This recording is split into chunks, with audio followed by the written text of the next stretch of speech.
8.7 FM HD-2 and streaming live at ArizonaSports.com. The guys are powered by the law offices of Lerner and Rowe. In a wreck and need a check? Make one call, that's all. 602-977-1900. And now on your ESPN station in Phoenix, ESPN 620, Roc and Manuch with Jimmy B. Levitt pitches to Rayleigh Brown, and Rayleigh Brown trying to get across. Touchdown. And he does. Touchdown, Devils. Rayleigh Brown muscles across the goal line with 34 seconds left to go to put Arizona State back on top. All right, it's a Bigs Monday with Roc and Manuch and Jimmy B here on ESPN 620, 98.7 HD2, and on the Arizona Sports app. And it's all brought to you by Lerner and Rowe. Go to the best personal injury law firm. Make one call. That's all. 602-977-1900. We are out here at Biggs in Peoria, which is the P83, 83rd Avenue in Bell. We got a doubleheader of football tonight. Bucks and Lions, Texans and Seahawks. We will do our halftime promotion for the Texans and Seahawks game. At halftime, 20 lucky fans will roll the jumbo dice for a chance at $10,000. And you get more information on Biggs. Just go to BiggsPeoria.com, where the West Valley goes for football.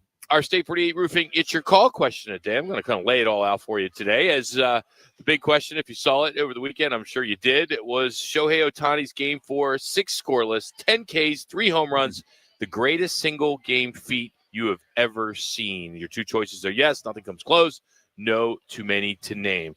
Also, coming up this hour, we will have our replay rewind, which will be all Arizona Cardinals as they blew it once again. Rudy Carpenter will discuss it coming up here in about a half hour.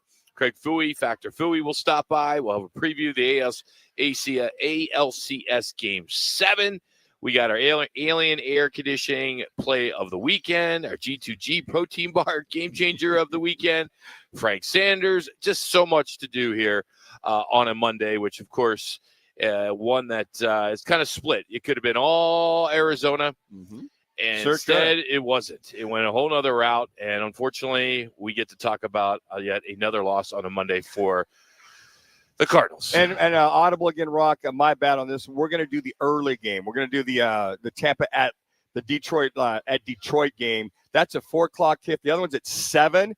We figured it's just going to be way too late for a lot of folks, so we're going to do that early game. 7 it's 7. I thought it was at 5 myself, like the last couple of times they had it. So I just assumed. Because it's in Seattle, that makes sense. So all right, so it's the first game, which is at 4:00. So you want to be here by about 5 o'clock to get in for our halftime show. So make sure you make plans to get out of work a little early or get home early and then go back out, whatever you need to do.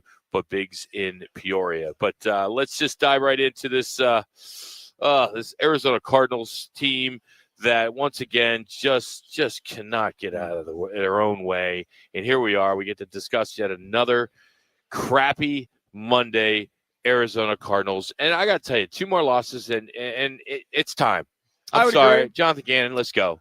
Yeah, you can't. You can't be in your third year, Roc, and lose 5 games in a row into your third. Go back to last year, and you lost all those games at the end of the year. Exactly. So the win-loss record's not good whatsoever. You lose 5 in a row. I don't care if it's by 2 points or 13 points, whatever. And I hear that all over the National Football League. I hear it all over the planet. I'm like, you lost 5 in a row. Doesn't count. I don't care if you lost by 13, 5 of those games in a row, or by 95.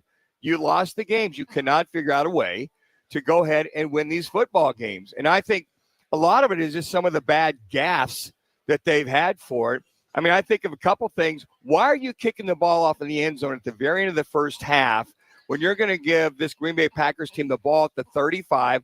All you need is about 30 or 35 yards to get within field goal range, and you got 2 seconds to go, and they kick a 61-yard field goal to get 3 points there. What's with these footballs this year? I mean, a 60 is like a 50. It's like no big deal. It really is? Yeah.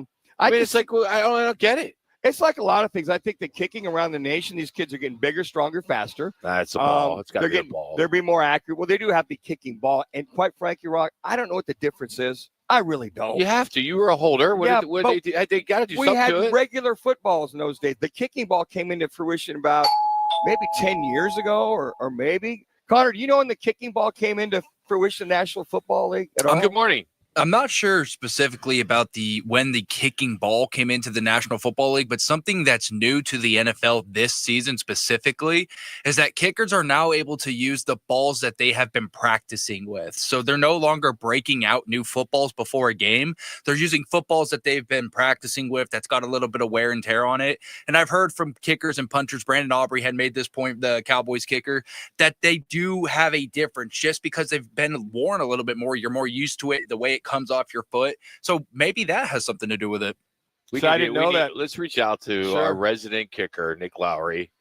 He's in the Kansas City Chiefs Hall of Fame. I will do Let's that. get him on. I will do that. He'll give us his Dartmouth, educational expertise on this damn ball and why these 60s and some of these, like that 61 could have went another 10 yards. Think about this. They go for it with 5:58 left in the fourth quarter. It's fourth, and it's a long one. It wasn't just one or a half yard. It's still a yard. Okay. So either way, you're on your own 48. Yeah, you're your own 48.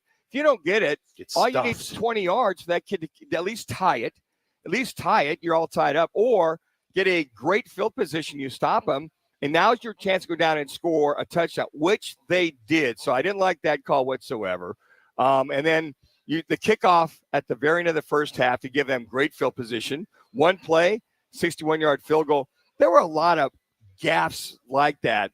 But I will say this. I think Jacoby Brissett, you watch that offense, I think it looks so much more NFL-ish, smoother from the pocket. The guy gets hit. He gets back up. He got hit. He got sacked 6 times. He got hit 12 times. 12 times. I mean, he's like one of those dummies. It goes down, goes back up, goes down, goes back up, and it's just, he took a licking. Where's the protection? And Hernandez is awful. I will say this. Why are you? He is. He's. I'm not a football player. I mean, of course you have. But come on. Why? He's getting beat. I know Parsons is, but it wasn't always Parsons that he was getting beat. Well, it was Gary too. The other kid too. He was coming in. They just got manhandled up front to no avail. But why, it was interesting listening to Micah Parsons, and I watched this during the game, why they weren't double teaming or chipping him on that last drive is beyond me. I mean, he went by, whether it was the right tackle, the left tackle, because they moved him around. They even brought him down the middle. So he's no match for any running back, for Carter or for Knight. He blew up Carter 3 times. They thought they could try to have a running back pick him up. Come on, Drew Petzing. You got to go max protect. Bring somebody in bigger. But you know what? They don't have anybody bigger. They're down to their third and fourth string running backs, and he's got to deal with it. At that point, get the ball out quicker. But Jacoby Brissett, I thought, did another excellent job getting the ball down the field. Roc, over 12 throws, over 20 yards or more. When's the last time we saw that? Maybe in the Carson Palmer era? Throwing the ball down the field? Well, it helps. You had a 35-yarder to Marvin Harrison Jr. You had the 43 to Zay Jones. No interceptions, too, which is pretty cool. Hey, how about this? How about having your all-pro tight end have touchdown catches inside the red zone? How about that? We've seen that the last 2 weeks. We didn't see that, but one time last year? Yeah, he was targeted 13 times. He had 10 receptions, 2 touchdowns, 74 yards. I mean, he could have went to him every time. Sure could have. He was open. I mean, and then on that 4th and 2 by Green Bay on their last drive, they opted not to go for the field goal. I went, wow. LaFleur's got some big cojones on this one. Yeah. So they get stopped. Cardinals basically 2 first downs. They run out the clock. But again, the mismatch of Kraft on the safety on that side, he wasn't open. He was wide open. They went trips to that side. He's the tight end on the inside, like kind of a wing. He kind of makes like a little bit of a post move. Then he breaks it out, and he's wide open again. The lack of coverages, and you can't use any excuses that you're down to your 3rd and 4th teamers, which you are. But you had opportunities in these last 5 games to win these games, especially yesterday. And how about the defending Big 12 champs and Arizona State? They are not done yet. In front of a sold-out Mountain American Stadium, the student section was going off.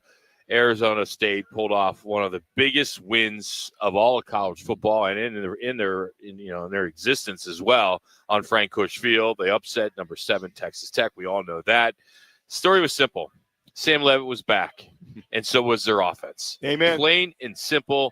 As the redshirt sophomore returns from that foot injury, which we still don't know what really happened. It was ironic that CBS, or I think it was CBS, or was it Fox? It was Fox that did in the pregame show, did a kind of a behind the scenes with Sam Levitt leading up to the game. And Sam was showing him around the athletic department and the facility. And what was he doing? Shooting hoops. And he did a dunk. And I'm like, really? And again, if the rumor last week was he rolled his ankle the Wednesday night before Utah. No one has confirmed that. Nor denied it. Or denied it, yeah. That's a big deal. But anyway, we're going to get a lot more into that. Rudy Carpenter will join us. But it's time for the Monday night tailgate lock of the night. And this, of course, is brought to you by Biggs in Peoria. We need 3 callers right now for your lock and your prediction for the Bucs-Lions game. Closest score wins a $50 Biggs gift card. Of course, Biggs, where the West Valley goes for football. We'll take 3 callers. We do it each and every hour. The phone number is 602-230-0620. That's 602-230-0620. It's time for the Biggs Monday night tailgate lock of the night. Connor will take your prediction off the air, and whoever's closest will win the gift card. So, Cards let another one slip away. 5th straight loss. Just not good. You're going to hear from Jonathan Gannon on what went wrong, Jacoby Brissett on what he's still working on, and how this team plans to reset during the bye week. That is all coming up next in our Redbird Rewind here on Roc and Manuch with Jimmy B. Twin Peaks is the best in the game. Here, the ultimate lunch lineup boasts wall-to-wall sports and scenic views. When you're hungry and in a hurry, the Scratch Kitchen delivers lunch in the clutch. I mean, where else can you order a 29-degree draft beer and a quickie combo on your lunch break? Only at Twin Peaks, the #1 sports bar. Twin Peaks Scratch Kitchen scores every time. Dig into hand-smashed burgers, chef-inspired flatbreads, and more at your local lodge. I was in a wreck. I need a check. Turner and Roc is the way to go. I was in a wreck. I need a check. Turner and Roc is the way to go. I was in a wreck. I need a check. Turner and Roc is the way to go. I'm Kevin Rowe from Lerner and Rowe, and we've been serving Arizonans for 20 years. Make the best choice after an accident. Call 977-1900. That's 977-1900. Lerner and Roc is the way to go. Call 977-1900. 977-1900. Mondays belong to Roc and Manuch with Jimmy B. Live from Biggs America Bar and Grill in Peoria. The guys broadcast every Monday from 1 till 4, right in P83, across from the Peoria Sports Complex at 83rd Avenue in Bell. Then stick around as they host that night's football game. Food, drinks, prizes, and a shot at cash. That's right. Each week, 20 fans get a chance to roll the dough for $10,000. $10,000 Mondays. Biggs Roc and Manuch with Jimmy B. Be there. Rock for WhiteToyota.com. At White Toyota, they'd like you to get to know them. Their goal is to make buying your next vehicle the kind of experience that earns your recommendation to family and friends. They invite you to use all of their innovative web tools on WhiteToyota.com. So if you're looking for a new or pre-owned Toyota, head to their interactive website at WhiteToyota.com. The right price, the right selection, all at WhiteToyota.com. Life's a sprint, and you need a quick pick-me-up. Meet G2G protein bars, the ultimate grab-and-go meal replacement. Whether you're hustling in the office, enjoying a day on the links, or conquering the daily grind, G2G is your perfect fuel. Score an 8-pack at your local Costco's refrigerated section, or explore amazing flavors at G2GBar.com. Quick, delicious, and power-packed. G2G protein bars, setting the pace for your energetic lifestyle. Dan Bickley here with my guy Bear from Waltz TV and Appliance. And Bear, what makes Waltz the best choice for all of our listeners? Well, Bick, we're local and we will beat any price. But I would say that it's really our knowledge and expertise that sets us apart. We offer same-day delivery 7 days a week, and you can enjoy a worry-free installation done by a pro. Or come see us and get what you want when you want it. Take your fandom to the next level by visiting Waltz off the I-10 in Warner or online at waltz.com. Shop local. Shop Waltz.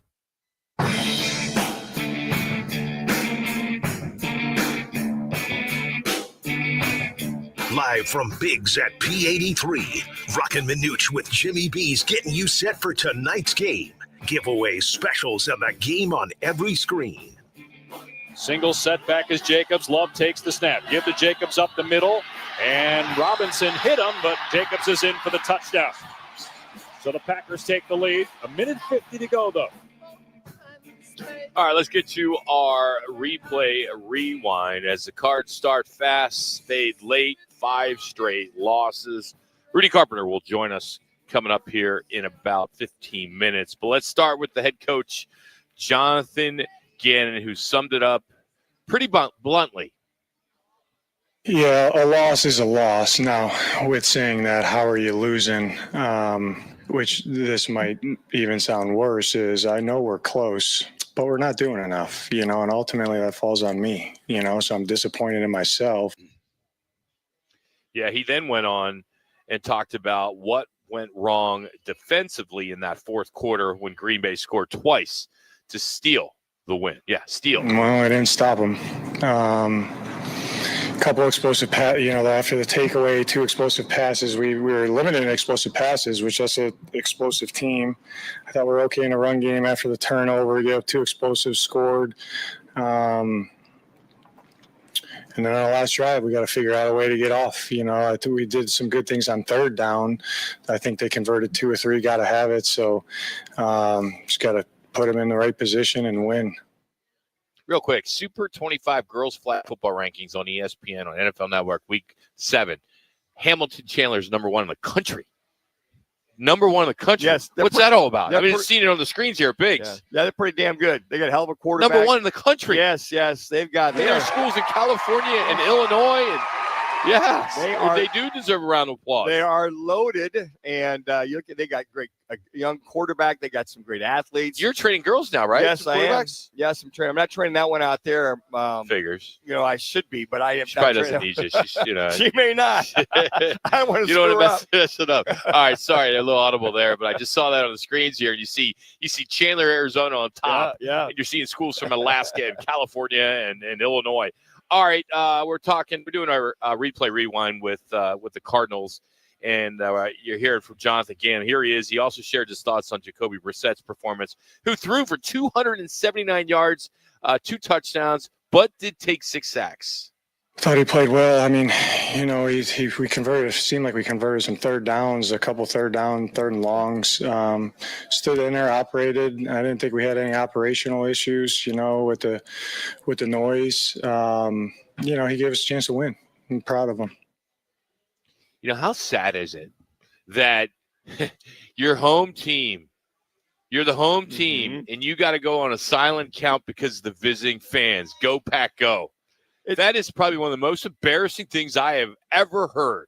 And you, as an owner, should be ashamed of yourself and embarrassed. And more, aside from that, should just be pissed off and that you want to make a change. You want to make sure that never happens again. I don't get it. I mean, we saw that at Sun Devil Stadium. This team was bad. But this should never happen. Go on a silent count, dude. Roc, you know what? I was listening to this. I'm watching this.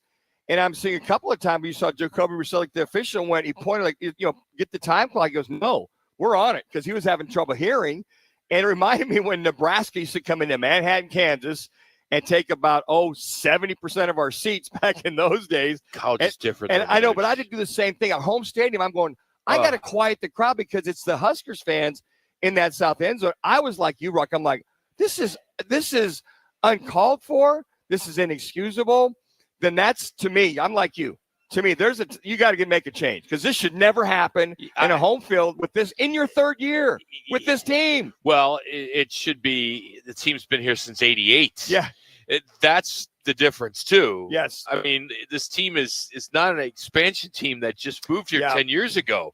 They've been here since '88, guys. Yes. Come on, that's a bunch of BS. And if you're the ownership, you're the front office, you're the marketing department, you're saying, this isn't good. No, it's not. I mean, I don't know how you do it. You always hear in some big cities where you can't buy tickets. You only can buy tickets to certain zip codes and area codes and all that. I don't know how you get around it. I mean, that's why I get to do this with you every day. But there's got to be some smarter people out there that can figure that out. I would agree, Roc. I could see 10%, 20% being green and yellow. Yeah. But when it's 50%, 60%, That's a serious and, problem. And Jonathan Velma, who did the color for the game last night, even he hinted at that the crowd, the Green Bay crowd, he was, at least in his eyes, felt it was 60-40 Green Bay Packer fans to Cardinal fans, and he alluded to the crowd noise for the home team. So that was above and beyond. I went, you got to be kidding me. I mean, I sold season tickets for the Cardinals. I mean, I've been here because I'm here because of the Cardinals. I thought by now I would never see something like that. Or those that sold their tickets would, you know what, we're going because they're dialed in. But I think it's because of Gotta win. You've got to win. Gotta win. Line. You bottom line. And here you go into a bye week, and we're going to hear from Jonathan Gannon here in a moment about the bye week. But you're going into a bye week, and then you have Dallas waiting for you. Mm-hmm. Dallas is playing better football right now. And if you're going to lose again on Monday Night Football, I mean, how bad is it going to look if they get blown out 42-7 on Monday night? Mm-hmm. And Kyler Murray's the quarterback, right? I mean, all indications. Yeah, all indications are he's coming back. Man, this is going to be a long week. Well, and this was the time of the year, Rock, where this team should be 5-2 versus 2-5. Yeah. Think about that. This was the easy side of their schedule, aside from Green Bay. That one could have went either way, and it could have. But, I mean, this is now. You got the week off. If Murray's going to be your guy, to your point, you're going into a buzzsaw offense with the Dallas Cowboys. And then after that, good luck, because you got to take on Seattle again, San Francisco again, the Rams again, and again. You got a little quarterback controversy going on in San Francisco, Manuch. Well, no, I don't think so. Right? Come on. How good is he right now? He's doing a great job. He's doing an awesome job. He is. Mac Jones. What a great pickup that was. Oh, my goodness. And I will say it's a good pickup for the Cardinals to pick up Jacoby Brissett, because if you'd have had Clayton Tune in there or Keaton Slovis in there, and let's say Brissett wasn't on this team, talk about being destroyed about right now. Look how you changed the subject down there because your boy. No. He's going to be. He's a first-round pick, too. He is a first-round pick. I mean, but hey. Purdy's not. Okay, well, think about it. Got to go with your first-round pick, right? Let me pump the brakes, because even the 49er fans are going, wait a second. Purdy's taking him to 2 NFC championships, taking him to the Super Bowl. Yes, what have you done for me lately, I get it, Manuch? but you know what? Hey, thank you, Mac Jones. You're doing a great job. Now we know if Brock goes down again, we're in good hands. We got a great insurance policy. Ride with him, man. They're winning games with him. Get a better record with him. And you know what? I think that they will, to that point, they will give Brock all the time he needs with that foot, with Mac Jones in there. All right, let's get back to the sound. Here is, again, we're doing some Redbird. It's our Redbird Rewind, some sound from yesterday from the locker room. And here's Coach talking about going into the bye week. I don't know, man. You know, I mean, it's different than last year, so maybe it'll be a positive for us. I think they're not happy right now. So it's our response that matters with those feelings when we come back to work. But I trust it'll be the right one. What? I mean, come on. What are you supposed to say, though? I know, but I mean, hey, she's put it in a tough predicament. I would say, look, guys, we got to get these guys. We got to get it figured out, and it's on me. And those guys in the locker room, they're only as good as we prepare them for, and we got to get this thing done. It's just, we're close, and we got to get. Hopefully, we do better than we did last year. You're 2-5. Your third year. This group of guys. All right, and then our final cut from Coach on that key 4th down call, the failed. I guess no one does the tush push as good as the Philadelphia Eagles, but the failed tush push, if you want to call it that, on their own 48 that swung the momentum. That's been a successful play for us. We got a couple different plays in that situation, but we like to call. We just got to execute a little bit better. It looked to me, I don't know, I got to watch the tape on that. It looked like we might have muffed the snap. I don't know if you guys saw that or not. It didn't look exactly clean. It's a big mush pile, but we got to get a yard there. We got to surge and get a yard. Your offensive line doesn't have the surge in them. That's the thing. Yeah. And they had everybody in the middle. How about you just bounce it to the outside? How about you kind of take a step, bounce the outside? If he'd have bounced to the outside, he might have walked into the end zone. But you're on your own 48. You can't take that chance, because if you do get stopped, which you did, all of a sudden you have a chance they go down either tied up or they win the game. It's too short of a field. It's a 48-yard drive that they had on that touchdown drive. All right, now Jacoby Brissett, who quietly, he's been one of the few bright spots on this offense over the last couple of weeks. Here's what he had to say about what's clicking in the passing game. I mean, listen, I can only speak for myself. And I think, I don't know, just going off of what Drew calls and trying to execute the plays. I think the guys in the pass game are doing a good job of getting open, making plays in the ball in their hand. I think the guys up front are doing a really good job. I know that's underrated for us right now, but I think those guys are doing a good job of understanding the plan and our protection plans and finding ways to give me time to push the ball down the field and make plays, but give our guys chances to make plays. Because he's 6'5" and can see over the line and get the ball down the field from the pocket, and he's running off. He understands defenses. He understands tendency. He understands the game of football, being in the league for over 10 years. Therein lies a guy that's running the offense as it should be run in the National Football League. All right, last cut, and finally, here's Jacoby on what actually felt good about this one, even if it was another loss. Yeah, I mean, I think it's just a carryover from the last game. My second game starting with this group, getting comfortable with the guys understanding me, understanding how me and Drew call the game and things of that nature, and just going out there and execution. That's what it comes down to. That's why when the 2nd and 9 before 4 minute, it just stings because that was the easiest throw of the game.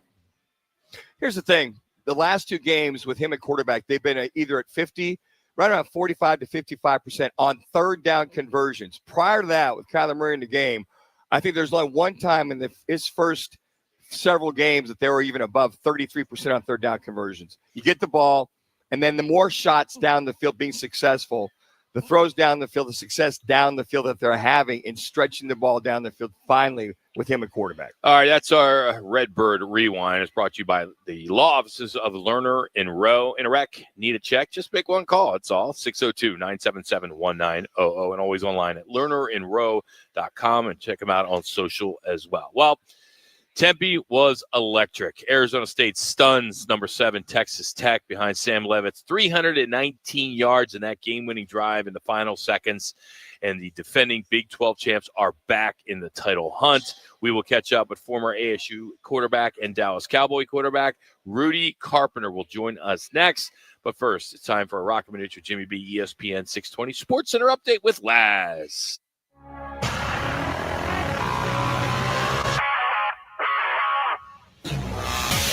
It's now time for your Roc and Manuch with Jimmy B's ESPN 620 Sports Center update. I'm Matt Lazarus. The Arizona Cardinals dropped yet another one-score game on Sunday, falling to the Green Bay Packers 27-23. It marks their 5th straight loss heading into the bye week, a brutal stretch for Arizona, which now sits at the bottom of the NFC West. Meanwhile, it all comes down to Game 7 tonight in the ALCS, as the Seattle Mariners and the Toronto Blue Jays battle for the American League pennant and a shot at the Los Angeles Dodgers in the World Series. First pitch of that one is at 5:08. It's a Monday Night Football doubleheader at Biggs American Bar and Grill. We're live in the P83 district, right across from Peoria Sports Complex at 83rd Avenue and Bell Road. 2 big games tonight, Buccaneers at Lions and Texans at Seahawks. At halftime of the Bucs-Lions game, 20 lucky fans will get a shot to roll the big dice for $10,000 cash. Come out for some great food, cold drinks, Monday Night Football, and again, your chance at the cash. Rudy Carpenter joins the guys next.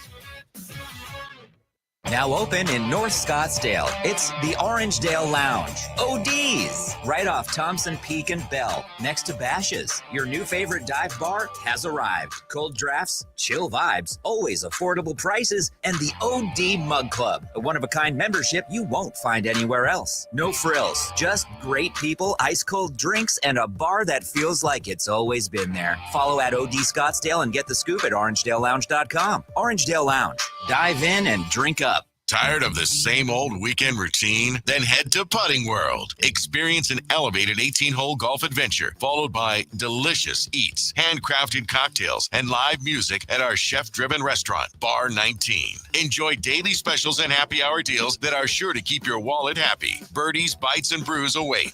Check out this week's live music schedule at puttingworld.com or just swing on by Putting World, located in the Scottsdale Promenade. Eat it, drink it, sink it. Putting World.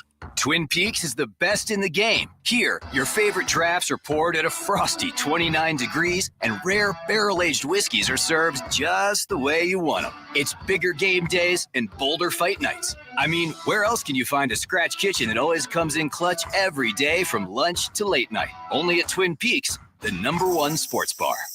Twin Peaks Scratch Kitchen scores every time. Dig into hand-smashed burgers, chef-inspired flatbreads, and more at your local lodge.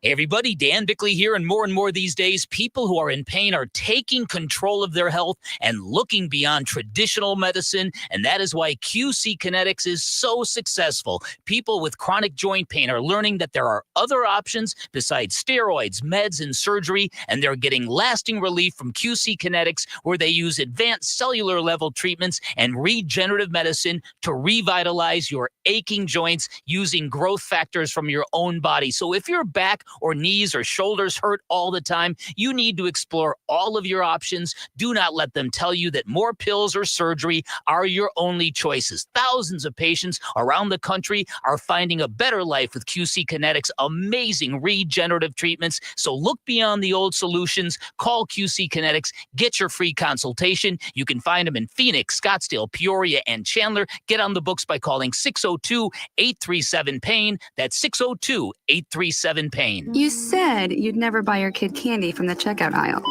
or forget extra diapers. You'd never lick your thumb to clean their face. Never, ever become a minivan mom. So when you say you'd never leave your child in a hot car, know it can happen. Cars get hot fast, and kids can be at risk in temperatures as low as 60 degrees Fahrenheit. Never happens. Before you leave the car, always stop, look, lock. Brought to you by NHTSA and the Ad Council. Here to talk football is former Sun Devil and NFL quarterback Rudy Carpenter, who went 3-0 against that team in Tucson. Deep ball again by Rudy Carpenter. He reads it, it's zone coverage, gets behind the safety. Rudy Carpenter now on Roc and Manuch with Jimmy B on ESPN 620. Here we go, final play as Hammond now scrambles to his right. He's being chased. He throws the ball up for grabs in the end zone, and it is batted away, incomplete, and down come the goalposts. Here come the fans. The Sun Devils have knocked off 7th-ranked Texas Tech 26-22 in a thriller this afternoon at Mountain America Stadium. So the fans rocked Frank Kush Field. At least they didn't have to get off the field like they did last year with BYU. Remember that? Else. But 2 fans seconds stormed left. the field, and how about Kenny Dillingham ran right into the crowd and does an interview for about a second and then just walks away from the interview. You'll hear about that a little bit later, but Rudy Carpenter now joins us. Rudy, how much does Sam Levitt's return change this team? I mean, he seems like he had the rhythm, he had the command. What stood out the most as a former quarterback from your point of view? Yeah, I was at the game. I was sitting in the athletic director's suite, so I had an unbelievable view of the game. And I mean that seriously in the sense that I've never sat there before. And I had an incredible view of just being able to watch every single play, every single pass play, especially watch it develop. And just from that vantage point, I mean, when you watch that game, I thought Sam Levitt played with very good timing, very good accuracy.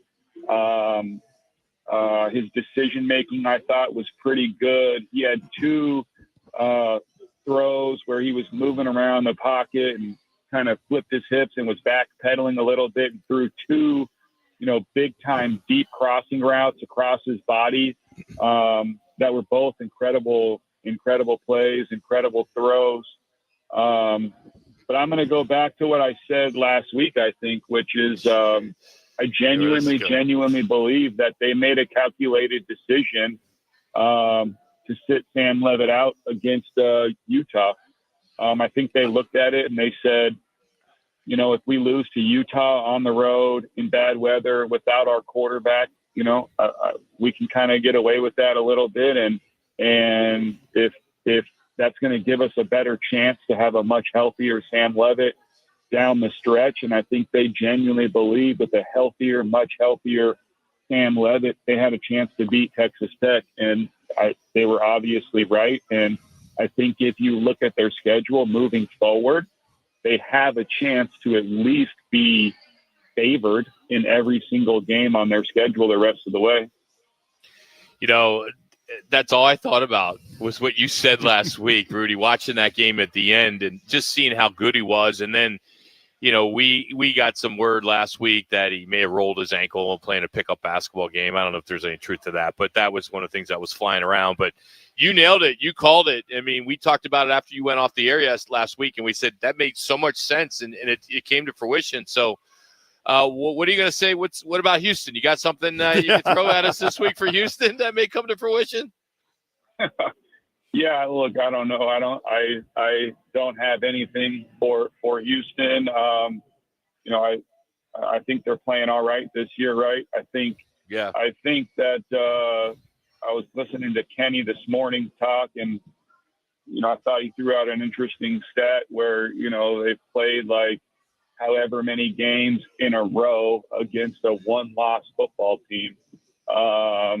Or either a one-loss or a no-loss football team, I guess was the point he was making,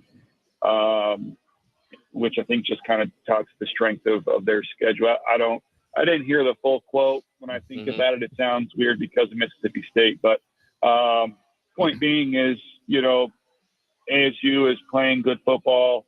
They're in a great conference. They're in a situation where if they run the table, they could find themselves, back in the college football playoff. I know there's going to be some funky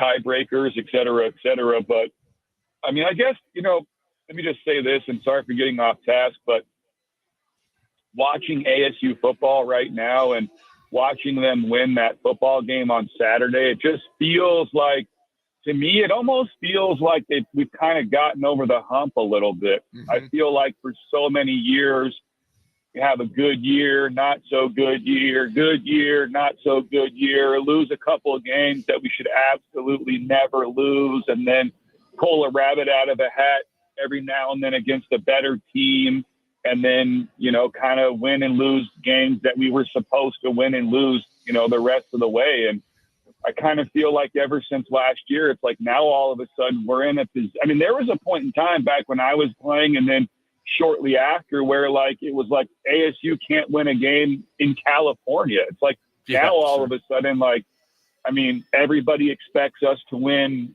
all of our games. Everybody expects us, when we, beat a top 10 team, it's not really a big deal. It's kind of what we've been doing. And so that was honestly the thought that was in my head on Saturday when I was sitting in the suite with my son watching the game. I felt like, man, I wonder if we're over the hump here a little bit, and we're really one of those programs that from here on out is going to be expected to win these types of games.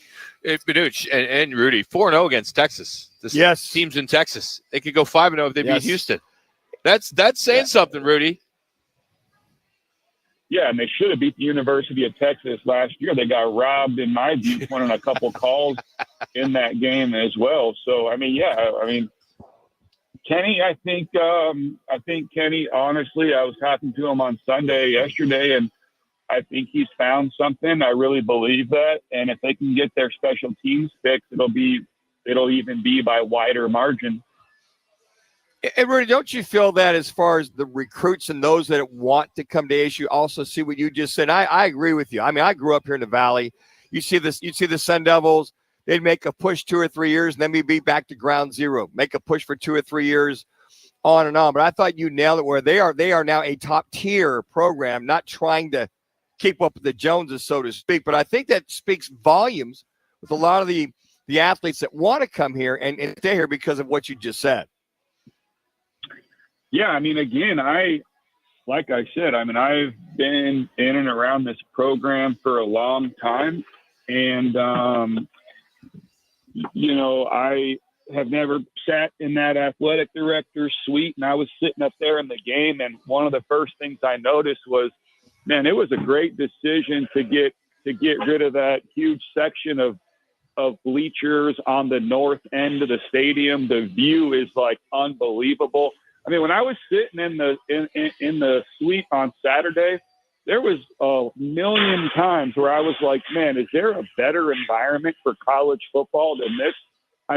The weather was perfect. This October in general has been crazy for weather. It's been super beautiful. The stadium was packed. The atmosphere was electric. I was rubbernecking the whole time. I was going everywhere, and I was just like, this scenery here on every level is unbelievable. If you're a college kid, how do you not sign the dotted line? Sure.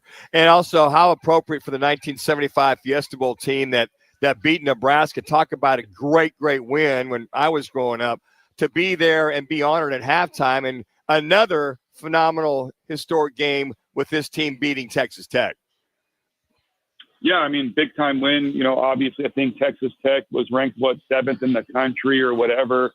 Not only that, but, you know, they had some Hall of Fame inductions with Jeff Pendergraft. I guess now Jeff Ayers is his name, or even, you know, guys like Ryan Bader, who, if anybody's paying attention to the Smashing Machine movie that just came out, that The Roc is playing Mark Kerr, who lives here in Scottsdale.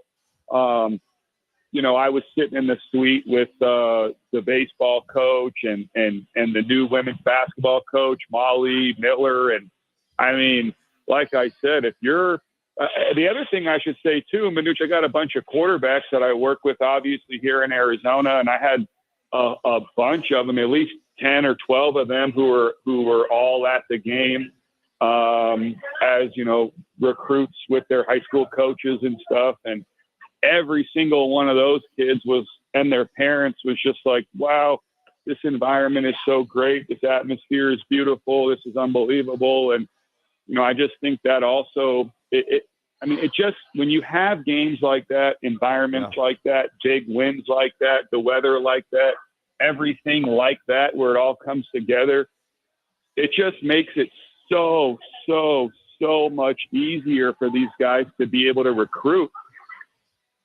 And Rudy, you know, Kenny said after the game on the post game that that was probably the most recruits he's had at a game so far. So to beat number 7 Texas Tech, beat another team from Texas, that had to go a long way in the recruiting. Talk about a deal closer right there, huh? Jeez. Yeah, well, I mean, it's got to help a ton. You know, especially when you beat a team, you know, that's got a lot of deep pockets, oil money, who paid a huge chunk of money to that roster just to come in here and get donkey stomped. It's outstanding. Hey, Cardinals are on a bye week, so we'll talk about them next week with you, all right, Rudy, because we don't have enough time. Yeah. It was definitely ASU time today. Buddy, as always, man, thanks for the time. Yes, it is. Amen. Yes, it is. Amen. That's Rudy Carpenter. You can follow him on X at RudyGCarp12. Of course, got to sit in the AD box. How about that? Excuse us. Yeah, that's what happens. Didn't come on get our the show. memo, you know. Hey, if you think you know your football, then show it, prove it. Sign up for our 2025 Pro Football Fan Pick'em powered by Twin Peaks and all 5 of their Valley Lodges each week. You can win man cards, and then with some big prizes at the end. It's a new season. It's a new platform. We got some twists. We got weekly spreads. We got a bonus game. All kinds of good stuff. Even a tiebreaker score where it gets you even more points, so you can stack up a ton of bonus points. So sign up today at fanpick'em.com. That's fanpick'em.com. All right, 2 out-of-this-world performances to choose from. We had Geno Suarez's grand slam that flipped the ALCS. We have Shohei Ohtani's historic 3-homer, 10-strikeout masterpiece that sent the Dodgers to the World Series. Which one's going to get the crown in our Alien Air Play of the Weekend? We'll tell you that next here on Roc and Manuch with Jimmy B from Biggs. It's time to make plans to join Roc and Manuch with Jimmy B for our last Dos Equis Sun Devils watch party. ASU hits the road to face Iowa State Saturday, November 1st. Join us at Backyard Desert Ridge. This is your ultimate tailgate, elevated bar favorites, and the game on massive LED walls. And at halftime, 25 fans get a shot to roll for dough for $10,000. See you there, Sun Devil fans. Watch all the games at Backyard Desert Ridge and Backyard Gilbert. I was in a wreck. I need a check. Turner and Road is the way to go. I was in a wreck. I need a check. Turner and Road is the way to go. I was in a wreck. I need a check. Turner Lerner and Roc is the way to go. I'm attorney Kevin Rowe. Being in an auto accident is traumatic. You need to call the best law firm that has the experience to get you the best results. Call 977-1900. That's 977-1900. Lerner and Roc is the way to go. Call 977-1900. 977-1900. It's back. Sign up now for the Roc and Manuch with Jimmy B annual Pro Football Pick'em Contest, powered by all 5 Twin Peaks locations. Pick the winners each week, score great prizes all season long, and earn bragging rights until next year. And don't forget, the guys are live every Thursday from 1 to 4 to kick off your football weekend at one of the 5 Valley Twin Peaks lodges. It's free to play and easy to join. Just head to fanpick'em.com. That's fanpick'em.com, powered by Twin Peaks. Eats, drinks, scenic views, and your home for pro football. Ready, set, forward.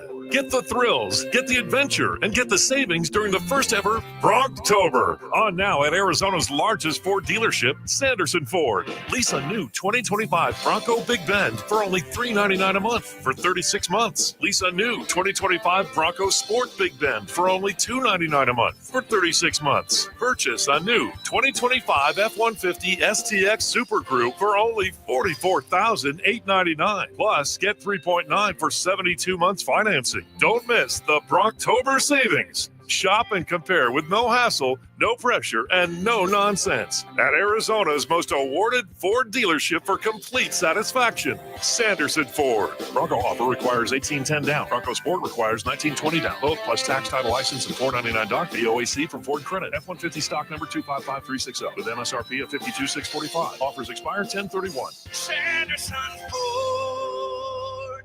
When I grow up, I want to be a ballerina. Because dancing makes me happy. I get to entertain people, and nothing makes me feel more like me. PI, a defect of the immune system, affects millions of children. Early and accurate diagnosis and treatment give children like Olivia a chance to achieve their dreams. It takes a great team to put on a show. It also takes a great team of caring people to keep a dream alive. And now my dreams are coming true. For more information, visit the Jeffrey Modell Foundation at info4pi.org.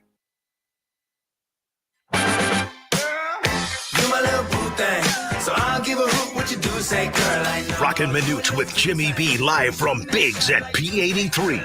Football on every TV, food and drink specials, and your shot at $10K in our Dice Roll Challenge. All right, Roc Manuch today. No Jimmy B. He'll be back tomorrow. And it's now time for our alien air conditioning and heating. What do we call this? We call this the play of the week, and we have a couple of them. We have two. We have the Gino Suarez Grand Slam. He didn't just hit a Grand Slam. He flipped the momentum and turned the whole series on its head. You got a Game 7 tonight, which is going to be absolutely huge. So what we're going to play first for our alien air conditioning, keeping space cool segment is the English version. Then you're going to hear the Spanish version. These are both outstanding calls. I don't know what they're saying in the second one, but it sounds good. Dominguez ready, the stretch. And again, the 2-2 on the way to Gino. Here she comes, swinging a fly ball, deep to right field. Lucas going back to the 1-8 track. Get out the right, bread and mustard, grandma. It is grand salami time. Eugenio Suarez with an opposite field. Grand salami. Mariners now lead the Blue Jays 6-2. Gino's second home run of the ball game. 5 runs batted in for Eugenio Suarez. It's the Mariners 6. It's the Blue Jays 2. And the crowd is going crazy here at T-Mobile Park. Holy smokes, what a comeback. What a call that is. And then here's the Spanish version, which is just so much different. But as you know, like the highlights that we hear when we're listening to soccer or football, it's outstanding. Casaguena. Domínguez para Suárez. Suárez conecta un batazo elevado al derecho. ¡Vuela la pelota! ¡Vuela la pelota! ¡Va, pelota! ¡Qué clase de Grand Slam! Sedoso. Como el cabello del caballo. Eugenio Suárez. Su tercero de la postemporada. Y Seattle 6. Toronto 2. Yeah, caballo. No idea. I love it. No I idea. made out several words in there. Bye-bye baseball. Suarez. Pelota or something? Pelota. That's baseball in Spanish. Okay. Partido de baseball I've heard es that one más before. mucho. I like you go. Pelota about Seattle. Or, they give that a little. And Grand Slam. But your Alienaire out of this world play of the weekend has to go to Shohei Ohtani. 10 strikeouts, 3 home runs, 1 unforgettable night. He pitched, he hit, he owned October. He sent the Dodgers back to the World Series, and we are going to relive every moment right now. This series, as Churio strikes out in LCS. In game 4 of the LCS, and there goes Ohtani. Shohei lighting up the highlights already. And a swing and a miss. Ohtani deals for the Brewers. And a swing and a miss. Oh my goodness! Shohei Ohtani! Great. Whoa. Is it a swing? It is. Ohtani, chance to come right back on the mound. Strikeouts through 5 innings. 1 and 2 on Teray. And a swing and a miss. Ohtani, did he? Ohtani! Ohtani has done it again! I don't know what else to say. It was unbelievable. And our own Jerry Harrison Jr., who works for Spectrum in Los Angeles, basically works for the Dodgers, is a former Dodger. He was on our show on Friday, and I asked him the question about Shohei, who Phillies pitching shut him down. He was 0 for 5, 0 for 4. I believe he was batting like 128. He was really struggling, right? And then we had him on the air, and I said, what's going to happen here? And here's how he responded, how he snapped out of that slump. And we're just expecting him to really snap out of it in a big way. Guys like him that, are in a little bit of a slump, and then when they snap out of it, they snap out of it in a monster way. So we're hoping he catches fire very soon with the bat. Well, sure enough, and he did. that day. I mean, big time. He's 3 for 3. He had the 1 walk. A lot of people failed to mention he had the walk on the 1. That ball that he had out over the covering out of the stem, the camera lost it. I mean, they literally had to go back to the one from the outfield where you see it come off the bat, goes out, and goes completely out of the ballpark and beyond the ballpark, lands on the sidewalk, basically on the outside where the people walk around. Concourse. And I'm like, where'd it go? So you look at it again, and they showed it. And then the one to left center, that was the one where he knew. He looked at the dugout, he pointed at him, didn't flip his bat. But that, I'll say this, Roc, for 10, he gave up 2 hits, 6 innings, literally pitched a shutout, your time in there, 10 strikeouts. He had the 1 walk. And some of the pitches he had, off-speed, screwball, curveball. The one sweeping curveball he has seems like it starts about 2 feet left and it comes clear across the plate. I'll just say one of the greatest performances I have. I'll just say the greatest performance I've ever seen by a Major League Baseball player. You're going on a whim there. Well, God forbid. Whether it's playoffs or whether it's regular season. And we may never see that in another lifetime unless he gets the bump again, which he probably will during the World Series. But to hit 3 dingers in a row, mark the tape there. Greatest, I'm going to put it this way, one of the greatest performances, if not the greatest, in all Major League Baseball, whether it be playoffs, regular season, whatever you want to call it, to do what he did. You're going on a whim. You're the only one that feels that way? No. I mean, everybody does. Well, I sat there and thought, okay, I think about Ricky Jackson's 3 home runs. You could compare that. Like, I think that is the greatest performance ever. Just plain simple. We all agree on that. Sure. Like you just said. In NFL terms, that's like a quarterback throwing, in my opinion, 5 touchdowns, 400 plus yards, a 90% completion percentage, then playing on defense and getting 3 picks. 2 of them are pick sixes. He forces a fumble. He recovers it and a scoop and score. And he also kicks an extra point after every score. That's damn equivalent. good. Yeah, that's equivalent. Wow. I mean, you just get the equivalencies of every sport you look at is beyond what could ever really happen. And to see him, I mean, he looked fired up. He had this look on his face. He's always got this little smile. He's kind of jovial kind of thing. And especially when I forget who the hitter was, fouled the ball off his ankle, he was a little concerned. But the only time I saw him somewhat concerned about the hitter. I forget who it was. But he sat there, but after that, he was dialed, man. Yeah. He was just so dialed in with. And the arsenal of pitches he had, bringing it at 102, 101, and throwing a slider at 92 miles an hour. And then the curveball was at 85. That literally swept across the plate. Hey, when your AC feels like it's from another planet, call the crew that's keeping space cool. That's Alien Air Conditioning and Heating. They deliver out-of-this-world comfort with fast, honest service and no surprise pricing.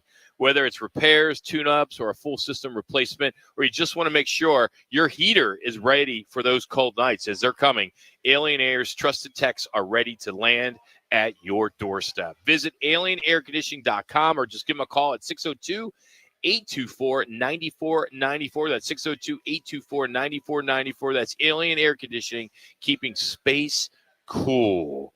All right, coming up, hour number 2 from Biggs. Get ready for a double header of football tonight. We got the Bucks and the Lions, and then we have the Texans and the Seahawks. They're playing in Seattle on that one, and we are at Biggs for that. $7 drafts all night long in those big mugs that they have here. 9 ranked teams went down over the weekend, and Vandy is crashing the party. Of course, we talked about ASU, and the Buckeyes, they just keep mowing down folks. 255 points to 41. That defense is just unbelievable. We also will catch up with Sports Director Craig Fouhy for a little fact or Fouhy. It's Roc and Manuch with Jimmy B right here on ESPN 620, 98.7 FM HD2. You can check us out on our YouTube page as we are streaming live, so please check it out. Please subscribe. Please say hello. And what's his name? Laz, our intern. Are you an intern still? You're not an intern anymore, are you? I think he's getting there. He's graduating. I don't know. He's wearing a members-only jacket. Ooh. Is that a members-only I think jacket? that's, yeah. Oh, Mass Mutual. Are you sponsored by Mass Mutual? Can you get paid all that money? I don't know.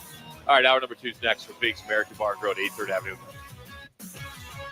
Staples presents That Was Easy. So I'm a plumber and needed to get work in the door. So business was going down the drain? Yeah, I went to Staples. They printed yard signs, business cards, even flyers to leave at supply stores. But at what cost, man? Well, I saved $125 on my order, and now I'm booked solid. Boom! Back at ya. For your business printing, Staples. That was easy. Now save up to $125 on custom print orders. Valid in-store and online. Ends 11/1. Exclusions apply. Visit staples.com/print for details. Wesley Financial Group is not a law firm, and Chuck McDowell definitely not an attorney. This is Chuck. If someone talked you into buying something really silly and you want to get out of that silly little thing, my advice, get the facts. Call me and I'll send you our timeshare exit kit absolutely free. Inside, you'll learn how timeshare works and all your options for cancellation. Call Wesley now for your free exit info kit. 800-838-6767. That's 800-838-6767. Ryan Reynolds here from Mint Mobile with a message for everyone paying big wireless way too much. Please, for the love of everything good in this world, stop. With Mint, you can get premium wireless for just $15 a month. Of course, if you enjoy overpaying, no judgments, but that's weird. Okay, one judgment. Visit mintmobile.com/radio. Upfront payment of $45 for 3-month plan, equivalent to $15 per month required. Intro rate first 3 months only, then full price plan options available. Taxes and fees extra. See full terms at mintmobile.com. This message comes from Viking, committed to exploring the world in comfort. Journey through the heart of Europe on an elegant Viking longship with thoughtful service, destination-focused dining, and cultural enrichment on board and on shore. With small ships that bring travelers closer to the destination, there's more time to explore. And every Viking voyage is all-inclusive, with no children and no casinos. Discover more at Viking.com. Join the team at the largest towing company in the state, All City Towing. We're hiring dispatchers, call takers, lot attendants, drivers, and customer service personnel. Enjoy benefits like the state's most advanced towing equipment, set work schedules, a healthy 401k employer match, health benefits, employer paid life insurance, and a monthly fuel allowance. Ready to take your career to the next level? Visit us at allcitytowing.com. All City Towing, where your future is on the move. When it comes to sushi, reputation matters. And Sushi Brokers Arcadia has built theirs on being the best sushi in Arizona. From traditional rolls to bold fusion creations, like our crowd favorite, Seafood Dynamite, and the must-try Sushi Pizza. We've got something for everyone. Our famous happy hour is every day from 3 to 6:30 with fresh favorites like the California Roll, Spicy Tuna Roll, and the Surf and Turf Roll, topped with seared steak. Sushi Brokers Arcadia, 44th Street in Indian School. KTAR AM Phoenix, Arizona's home for the worldwide leader in sports. Is ESPN 620.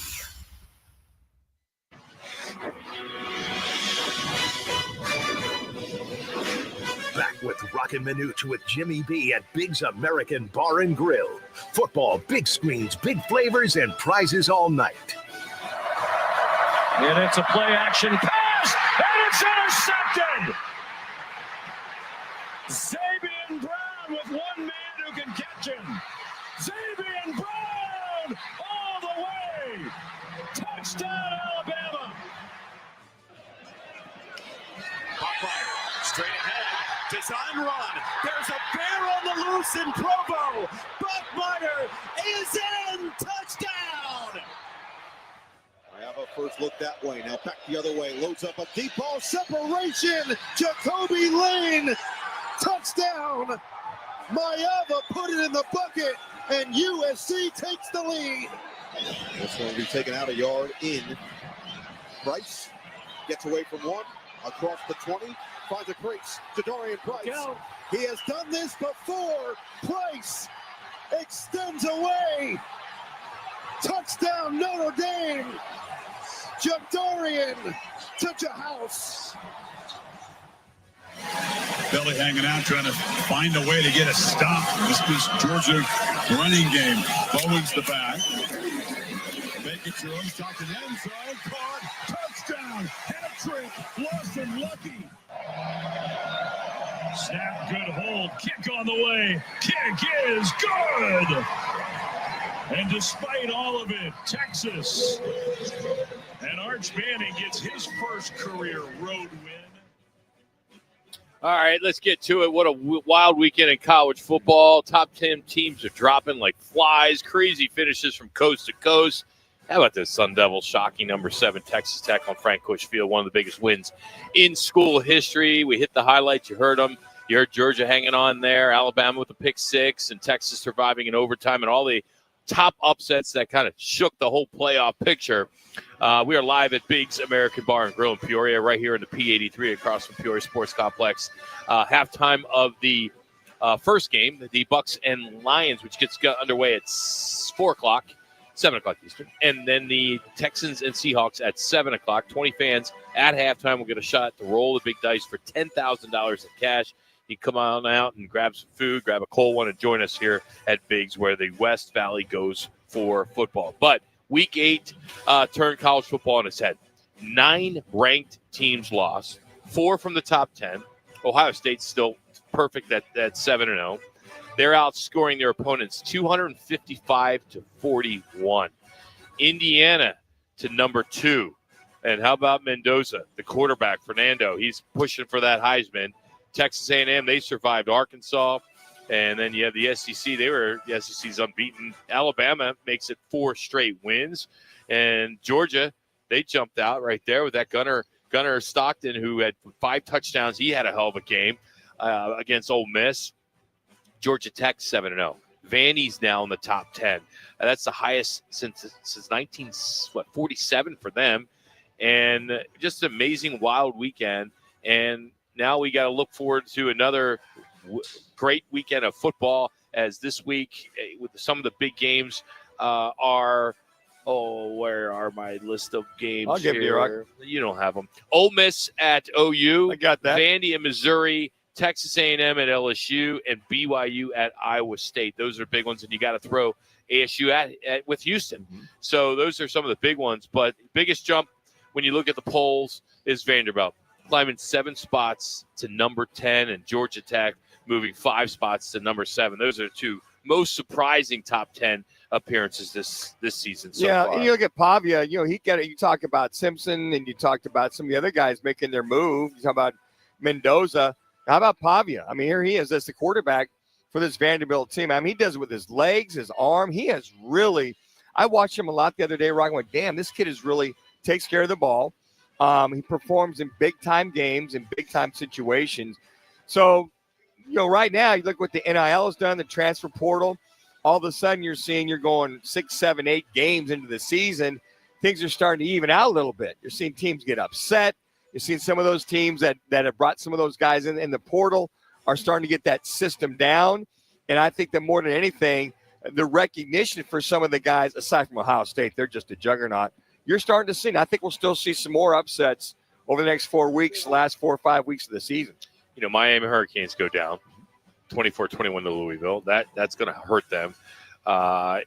We talked about Texas Tech quite a bit. Memphis Tigers, they lost on the road to UAB and the Blazers. UAB? Yes, the Blazers, 31-24. That's a surprise upset. That hurts their resume. Cornhuskers, just when you thought Go Big Red was going to make a difference, they get blown out and routed by the Minnesota Golden Gophers on Friday night, 24-6. And their coach, stock took a hit there. And PJ Fleck probably is now somebody that could be considered for the Penn State job or now the Florida job. I mean, to have the beatdown, they go into Minnesota. Minnesota was jacked up for that game Friday night. And for the Cornhuskers, I agree with you, Roc. Just when you think the Huskers are back, they go into Minnesota and get waxed. They got waxed. Yeah, so the chaos, again, I mentioned the 9 AP top 25 teams lost, 4 from the top 10. And just unfortunate when you see that. Some other drops, 4 teams between 20 and 25 lost their Week 8 games. USC, you thought maybe they could go into Notre Dame and win that one in South Bend, but that didn't happen. Michigan, Arizona State, Illinois all re-entered the top 25 with their big wins. Michigan did look good coming off that loss the week before, but they're looking good. So some big matchups this weekend. Should be a lot of fun. Every week it just seems like there's just so many great games and just so many upsets. That BYU Utah game was great. That was a slobber knocker, which we knew going in. We said it was going to be that way. But here's this true freshman. Here comes the Bear, as you've heard in the coming back, the highlight. This kid he's pretty amazing. He's 6'2", 6'3", pushing about 220, 225. He's strong, runs the ball well, throws the ball exceptionally well. But he's handled everything, all these big games. But I think that right now, everybody, they look at BYU and go, oh, okay, it's BYU. Hey, folks, they're to be considered. If they can, I would love to see them and ASU in the Big 12 championship. I really would. I think that's they're leaning.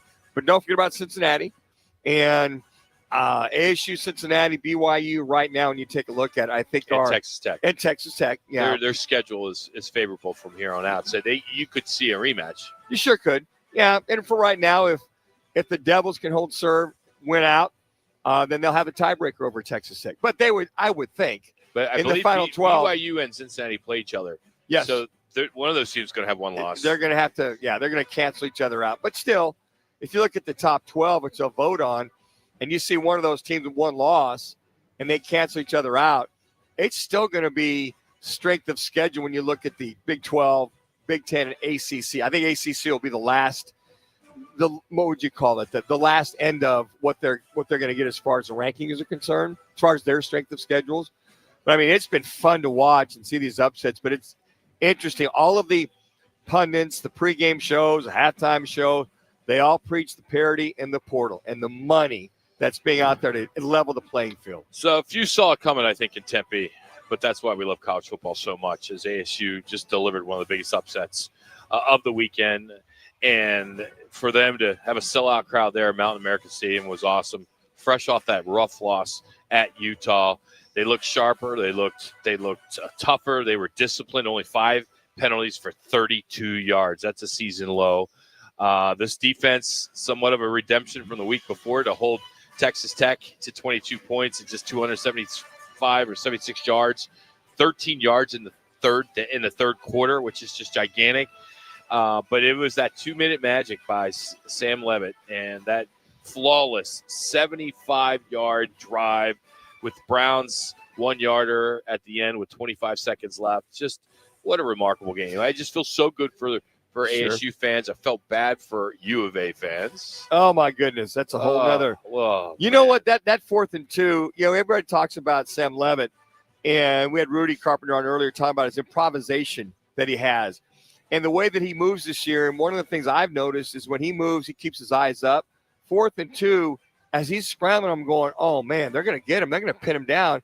And then for Tyson to kind of see him move, release up the middle to the inside, you work on that scramble drill all the time. For him to pop that pass to him, and he was wide open. So, you look at Jordan Tyson to see what he did to get open on that. That was huge. Yeah. So that's some of that chemistry that Levitt has with his receiving core, especially with JT, is that's what you want. And at that point, they go down and score. That momentum for them to go down and get that touchdown was huge. But I will say this, they've got to work on their red zone, Roc. They can't rely on field goals. If you're going to win this Big 12 and the Big 12 championship, you've got to get touchdowns in the red zone. Now, fortunately, got a kicker in Jesus. We got it. But you got to convert, and you got to get some touchdowns. They get at least 2 of the 2 touchdowns out of the, 4 field goals he had. They beat Texas Tech going away. Mm-hmm. And you'd go, people east of the Mississippi go, wait a second. What?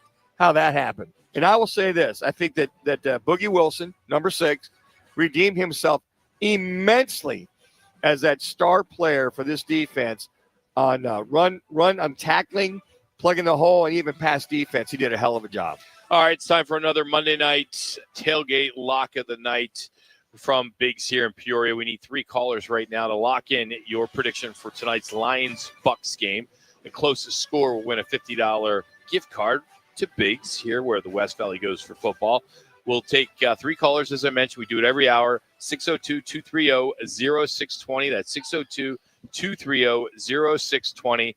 It's the Biggs Monday night tailgate lock of the night. So we'll take those off the air. So we'll let Connor know what your prediction of the Lions-Bucks game will be. All right, if you're not watching Monday Night Football, you're definitely going to be watching Game 7. It comes down tonight in Toronto. The Blue Jays, the Mariners, a trip to the World Series. The Jays forced it with the 6-2 win last night. And some just – I don't even know what you can say about Guerrero. It's just Junior. You can't pitch to him. Don't pitch to him. Just don't pitch to him. But all hands on deck tonight. Winner gets L.A. I believe that first game would be next. I think it's Friday or Saturday. Friday. But first pitch tonight is 5 o'clock on Fox 10. So October drama doesn't get any better than this as we are live here at Biggs. Take a quick one, come back, and we'll talk some baseball with Roc and Manuch with Jimmy B here on ESPN 620. It's time to make plans to join Roc and Manuch with Jimmy B for our last Dos Equis Sun Devils watch party.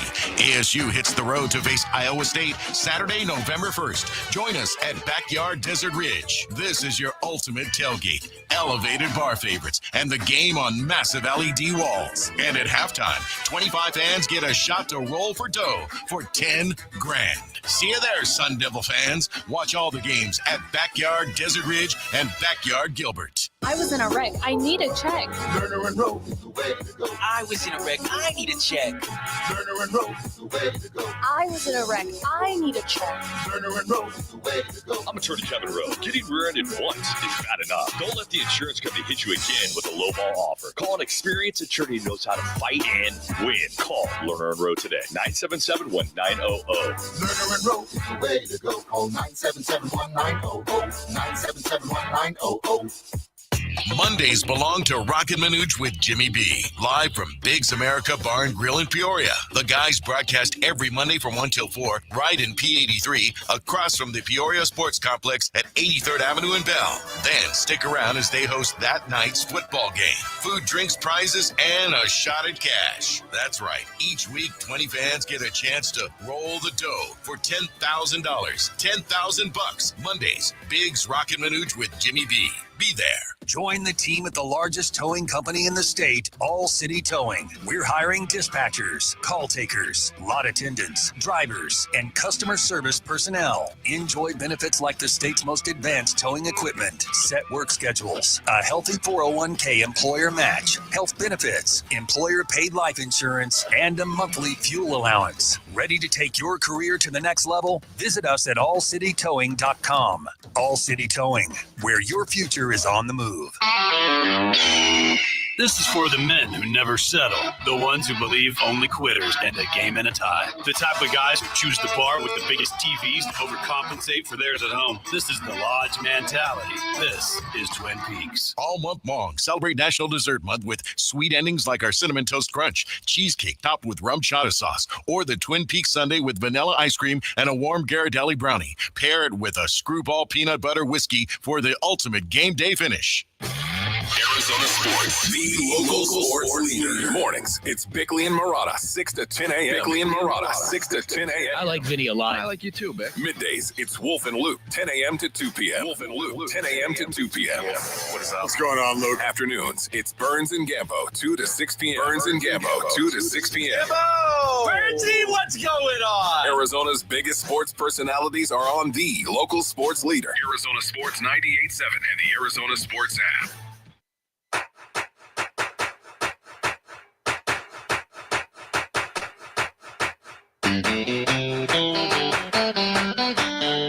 Live from Biggs at P83, Roc and Manuch with Jimmy B's getting you set for tonight's game.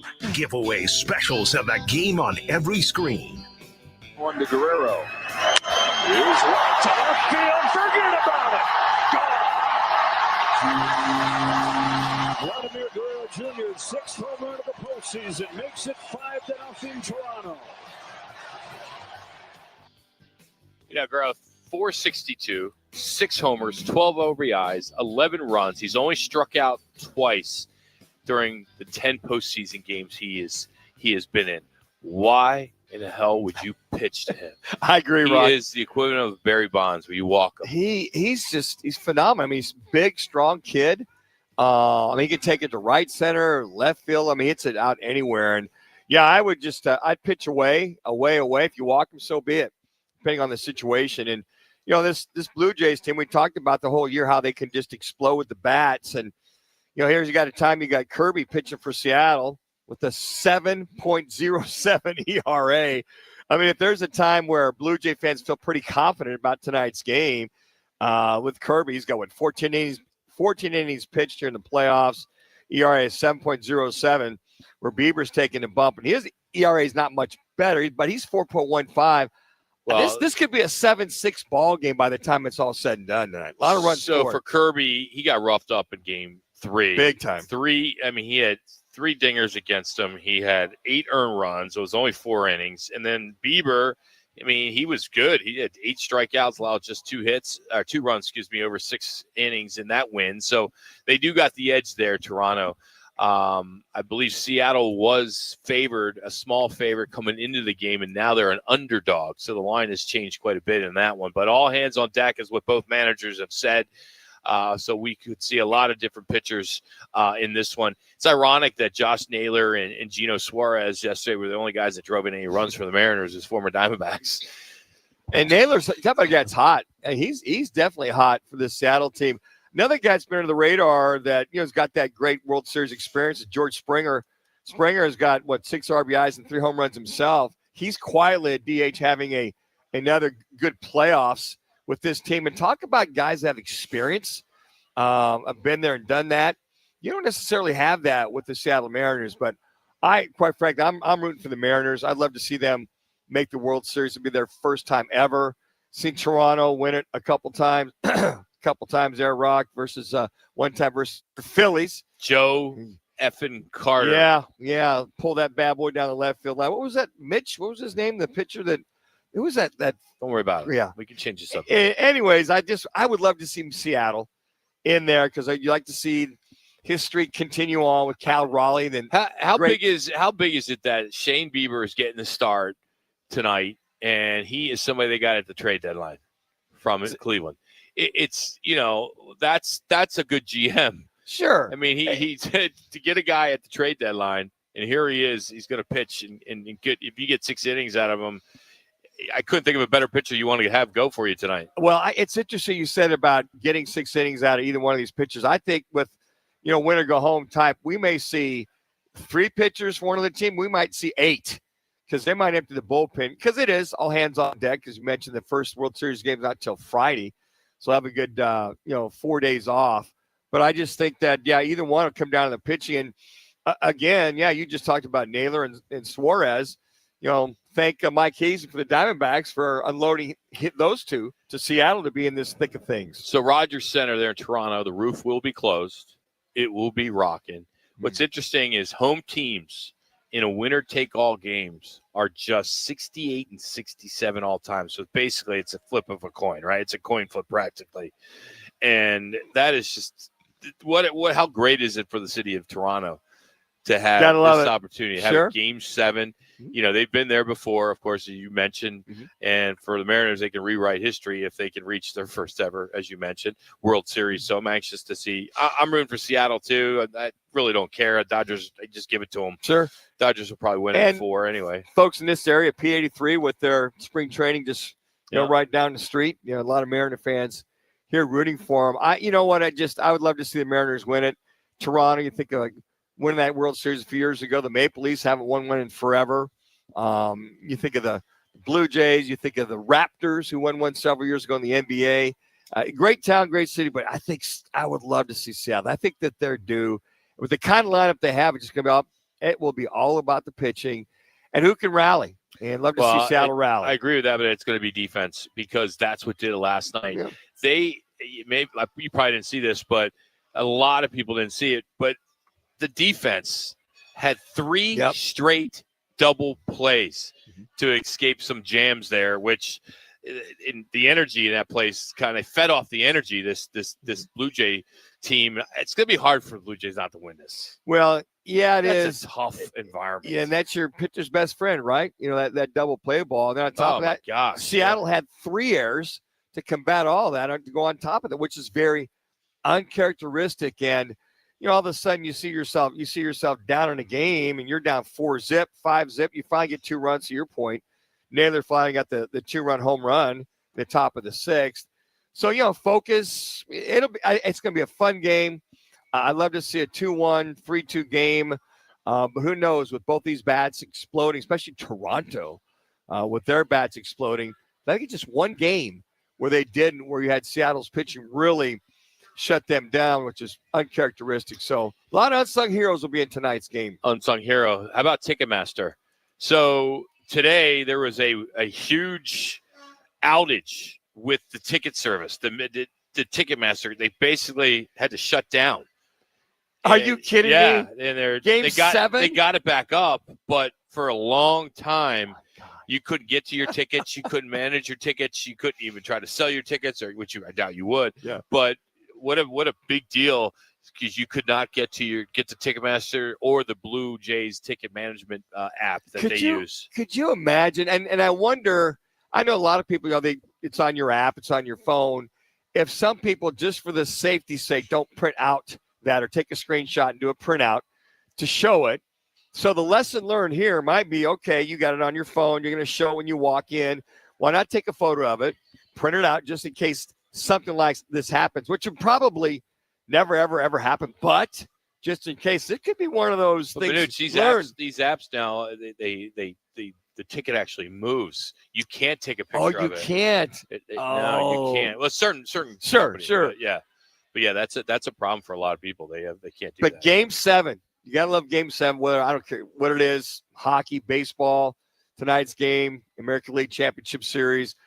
It'll be fun. And I think, isn't that nor'easter kind of blowing through? It's supposed to be like, I think 40 or 45. The roof's closed. Yeah, I know. I'm just saying that What are you saying? Roof's closed. Doesn't matter. Was the roof open last night because of the nice weather or bad weather? I think it was open, yeah. Yeah, I knew they were threatening to open it. But, yeah, it's always fun. Game 7s, no matter what it is. But this will go down to inning by inning. And like you said, you can see if a guy's hot, he feels pretty good, whether it's Bieber or not, to see if they can go 5, 6, 7 innings and rely on their bullpen to shut things down the last 2 or 3. Hey, if you're looking for the heart of Ahwatukee, it's the Hub Grill and Bar at Ray Road and 50th Street. This is where the community comes together for food, for fun, and the big game. You got a bunch of them, wall-to-wall TVs, burgers, wings, local craft beers. The Hub brings the extra degree of energy every day. So stop by the Hub Grill and Bar, open daily for lunch, dinner, brunch. The Hub, your neighborhood center of activity. Of course, that is in Ahwatukee. We are in Peoria, right in the P83 at Biggs. and they're having a big night tonight. They have lots of televisions inside and out. They have an incredible patio, which at halftime of that Bucks-Lions game, you'll have an opportunity to roll our jumbo dice for $10,000. So 20 people will be selected. So if you are going to come on out early, because the game starts at 4 and the other game starts at 7, which in the past they've done 4, 5. They've done this before where they split them. I just can't stand it because there's one game, I bet it just with baseball too. I mean, that's just the chances of a game 7 it doesn't have very often, right? But I hate doubleheaders on Monday Night Football. Absolutely hate it. Between Monday Night doubleheaders. Like every week they do it. Like when you do it once in a while, okay. Sure. If they're doing a doubleheader next week, when you got 2 weeks, when you got the Cardinals and Cowboys, somebody else. I don't know if that's a doubleheader that night. I doubt it. I don't think they would do that with the Cowboys. I think that's right there. One of the only nights they wouldn't do is because of Cowboys, and they want the Cowboys seen all over America in taking on the Cardinals. So the Sun Devils, they pulled off one of the biggest wins ever on Frank Cush Field. And the Cardinals, they can't close again. And are the Suns really a 40-win team this year? We're going to catch up with ABC's 15's Craig Fouhy. He'll join us for another round of Fact or Fouhy here on Roc and Manuch with Jimmy B. But we got another Biggs ESPN 620 Sports Center update coming from Laz now.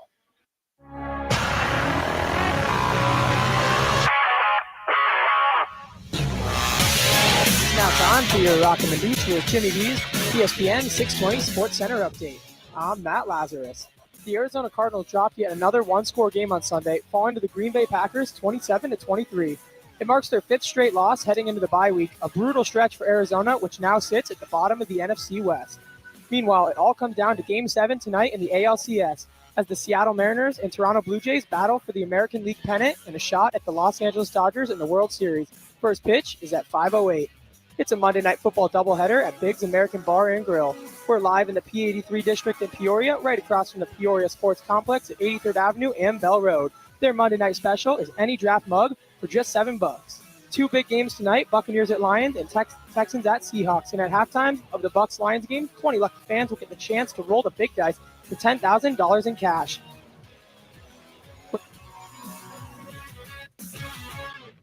Now open in North Scottsdale, it's the Orangedale Lounge. OD's, right off Thompson Peak and Bell, next to Bash's. Your new favorite dive bar has arrived. Cold drafts, chill vibes, always affordable prices, and the OD Mug Club, a one-of-a-kind membership you won't find anywhere else. No frills, just great people, ice-cold drinks, and a bar that feels like it's always been there. Follow at OD Scottsdale and get the scoop at orangedalelounge.com. Orangedale Lounge, dive in and drink up. Another Arizona storm season's rolling through. Before the next big downpour hits, call State 48 Roofing for your free roof inspection. Whether it's cracked tiles, flat roofs, or old shingles, don't wait for leaks to show up. State 48 Roofing is Arizona's #1 referred roofer. Trusted for over a decade in both residential and commercial roofing. Protect your home, protect your business with State 48 Roofing. Visit state48roofing.com or call 480-268-4509 today. Life's a sprint, and you need a quick pick-me-up. Meet G2G protein bars, the ultimate grab-and-go meal replacement. Whether you're hustling in the office, enjoying a day on the links, or conquering the daily grind, G2G is your perfect fuel. Score an 8-pack at your local Costco's refrigerated section, or explore amazing flavors at G2GBar.com. Quick, delicious, and power-packed. G2G protein bars, setting the pace for your energetic lifestyle.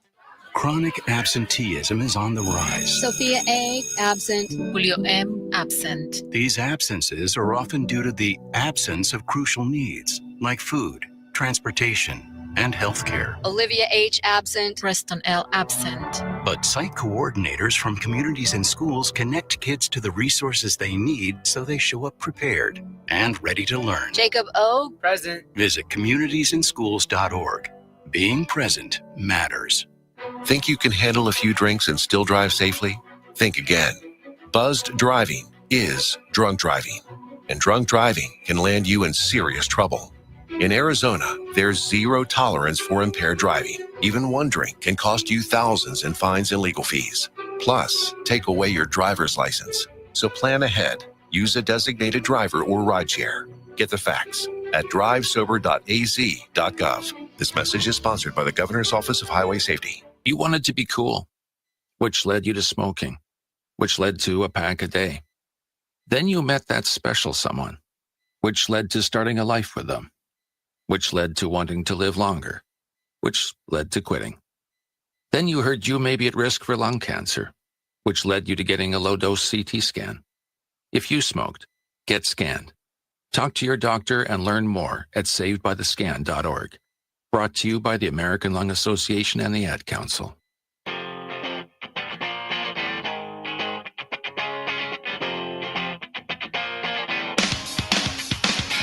It's time for Fact or Fouhy with ABC 15 Sports Director Craig Fouhy. Fouhy joins the guys each Monday to break down the top stories of the weekend. And as a reminder, Manuch writes the questions. Now here's ABC 15's Craig Fouhy. All right, the sports director. ABC 15, Craig Fouhy now on the right to the guest sports side. Director. How we doing, buddy? You doing all right? How are you, I'm Coach? good, yeah. Standing here at Cardinals facility waiting for Coach Gannon to come out and talk with us today on a Monday. So, yeah, I was going to say a victory Monday, but we haven't seen one of those for 6 weeks. Yeah, I was going to say, what are you going to talk about? All right, we'll get to that in a moment. But we got to stick to Manuch's order. You know, he doesn't like change. Okay. So, all right, question number one, the Sun Devils' huge upset win over number 7 Texas Tech on Saturday will go down as one of the greatest victories ever on Frank Cush Field. Fact or Fouhy? Fact. It's definitely in the top 10 for sure, right? And you can go back as far back as you want to go. And I've been in a lot of them over the years. The Nebraska game back in, 96, the Oregon win, the Washington win. I mean, I've seen a lot of great wins. But that one, they came in as underdogs. It was at home. You've got a 7th-ranked team in the country that's rolling over other teams, averaging 541 yards of offense and over 40 points a game. And they're just, it was insane. And then coming off the Utah drubbing, you didn't think the defense could stop anybody, and the offense struggled without Sam. So, yeah, it was a great win, great finish. One of those games where you thought, man, these guys are actually playing toe-to-toe with the 7th-best team in the country. It was an awesome win. All right, Coach, question number 2. Speaking of Sam, if Sam Leavitt can't stay healthy, ASU's shot at making the Big 12 championship disappears with him. Fact or Fouhy? Fact. Listen, it's coming down to number 10 and number 0, right? It's like I want Jordan Tyson and Sam Leavitt out there all the time. But, yes, we saw that in Utah. And I think the Sam Leavitt not playing at Utah had an effect on the entire team, as well as the cold and rain, right? Those things don't go well for a desert team that go up to a cold, windy, rainy Salt Lake City. But they just looked awful up at Utah, and they looked great. So I think you're right on that one. I'll say fact on that one because Sam is the key to that offense. All right, two-parter here. The Cards kicking the ball deep in the end zone at halftime, and then later going fourth and 1 on their own 48 in the fourth quarter. It cost them the game. Fact or Fouhy? Two-parters are tough because I will say fact to the second one because the quarterback sneak with 5:58 to go in the game you couldn't get because everybody in the entire stadium and across the country knew that that's what they were going to do. But the kickoff, the kickoff came down to the defense, right? It was kind of like the defense can't get a stop there for one play, right? Just to set them out. And then the 61-yard field goal was just crazy. I mean, that's a franchise record for Green Bay. Insane. But, yeah, I will say definitely the go for it on 4th and 1 with 5:58 to go in the game. The kickoff, I got bigger issues with the defense on that one. All right, Coach, question number 4. If the Cardinals have any shot at salvaging this season, Jacoby Brissett must be the starting quarterback. Fact or Fouhy? Fact. And there's so many more elements to that, right? There's so many layers to that whole question there, just in terms of, is Jacoby Brissett playing really well right now? Yes. He's a backup quarterback. We've seen him do that in the past. He's been on in 7 different teams in 10 years, I think, in the NFL. So there's a reason for that, right? There's a reason that he's not a starter in the league. But when you take 6'4" Jacoby Brissett and standing next to 5'10" Kyler Murray, that's a 6-inch advantage. And you can stand in the pocket and see things, and you're not afraid because you weigh 235 pounds, so you can take some hits and some blows. So, yeah, it's a big difference in terms of how Drew Petzing's offense works with Jacoby Brissett at the helm. All right, last one. This year's Suns team will win 35 to 40 games and at least make the play-in tournament. Fact or Fouhy? 35 wins in the play-in tournament? I'm going to say Fouhy on that. I'm not so sure. Now, I'm going Wednesday. I'll be there at opening night. I want to see how this team plays. I'm not overly concerned about preseason because everybody else was playing their backups and bench guys, trying to see who makes the roster. But I guess 36 wins in September. Okay. So I'm thinking I'm okay with that, but it's the play-in tournament part of that I'm just not sure. The West is so tough, so deep. Coach, it's going to be a tough ask. From what you've seen or heard and watching these guys at camp, what are you most interested in watching this team, at least early on, to see if they are a play-in type tournament team? If they're any good. If they're any good, right? It doesn't sound like Jalen Green's going to be available necessarily on Wednesday, maybe for a few games to start the season. Yeah. I like Dylan Brooks. I like his attitude and his approach to the game. Now he's on our team, so I appreciate that. I'm hoping that Devin Booker can become and return to the Devin Booker of a couple, 3 years ago before Kevin Durant. This is his team. He is the face of the franchise. He needs to step up. I'm curious to see if he can play at an all-star level. We know he has had it in him. I don't know if he still does. So there's a lot of questions about the center and what's going on and in the rotation. Of course, Jordan Ott is a first-year coach, so he's a first-time head coach. You're going to go through some bumps and bruises just like Kenny Dillingham has over the last 3 years. And Jonathan Gammon. Exit question here. Are you surprised that it's not sold out? Opening night, Phoenix Suns Town? No, not with the rebuild, not with what they've done. They will announce a sellout. Yeah. Right. Wednesday night, it'll be a sellout for, all intents and purposes. But I just think when you look at this team, we went through 10 years, if you remember, 2011 to 2020, 19 that were dismal, right? Just awful. Yeah. And so we've gone through this before, and I think fans they're not that excited about $2 hot dogs when your team's not winning. So I just don't know if it's going to be that kind of enthusiasm. Now, if they play tough and they play to the final whistle and they're close in these games, they win a couple early, then fans will come back in and say, okay, we'll cheer this team on. But right now, other than Devin Booker, who do you know on this team? Ryan Dunn? Oso Ighodaro? Nobody knows. If I walk down the street tomorrow and ask people how many Suns players you know, I bet that people could name Devin Booker. Yeah, they probably still say Kevin Durant. All right, Kevin Durant, Bradley Beal. Yeah. All right, buddy. Get back. We'll let you get back to work. Thanks for popping in. Appreciate you. Thank you. Appreciate you. You bet. See ya. That's Craig Fouhy, ABC 15, getting ready for the Jonathan Gannon presser, as he does each and every Monday. And he's courtesy of Dos Equis and our next Sun Devil watch party. And that will be on Saturday, November 1st from the Desert Ridge location. It'll be Iowa State. That's who they have in 2 weeks. They got Houston this week at home, and then they will be on the road. And we will give 25 people at halftime an opportunity to roll the jumbo dice. The jumbo dice get a lot of play Monday nights and during our watch parties, thanks to Dos Equis, and we'll have $10,000 at stake on November 1st. So Backyards is our official home for all Sun Devil road games. So we hope to see you out there. A massive shakeups in college football.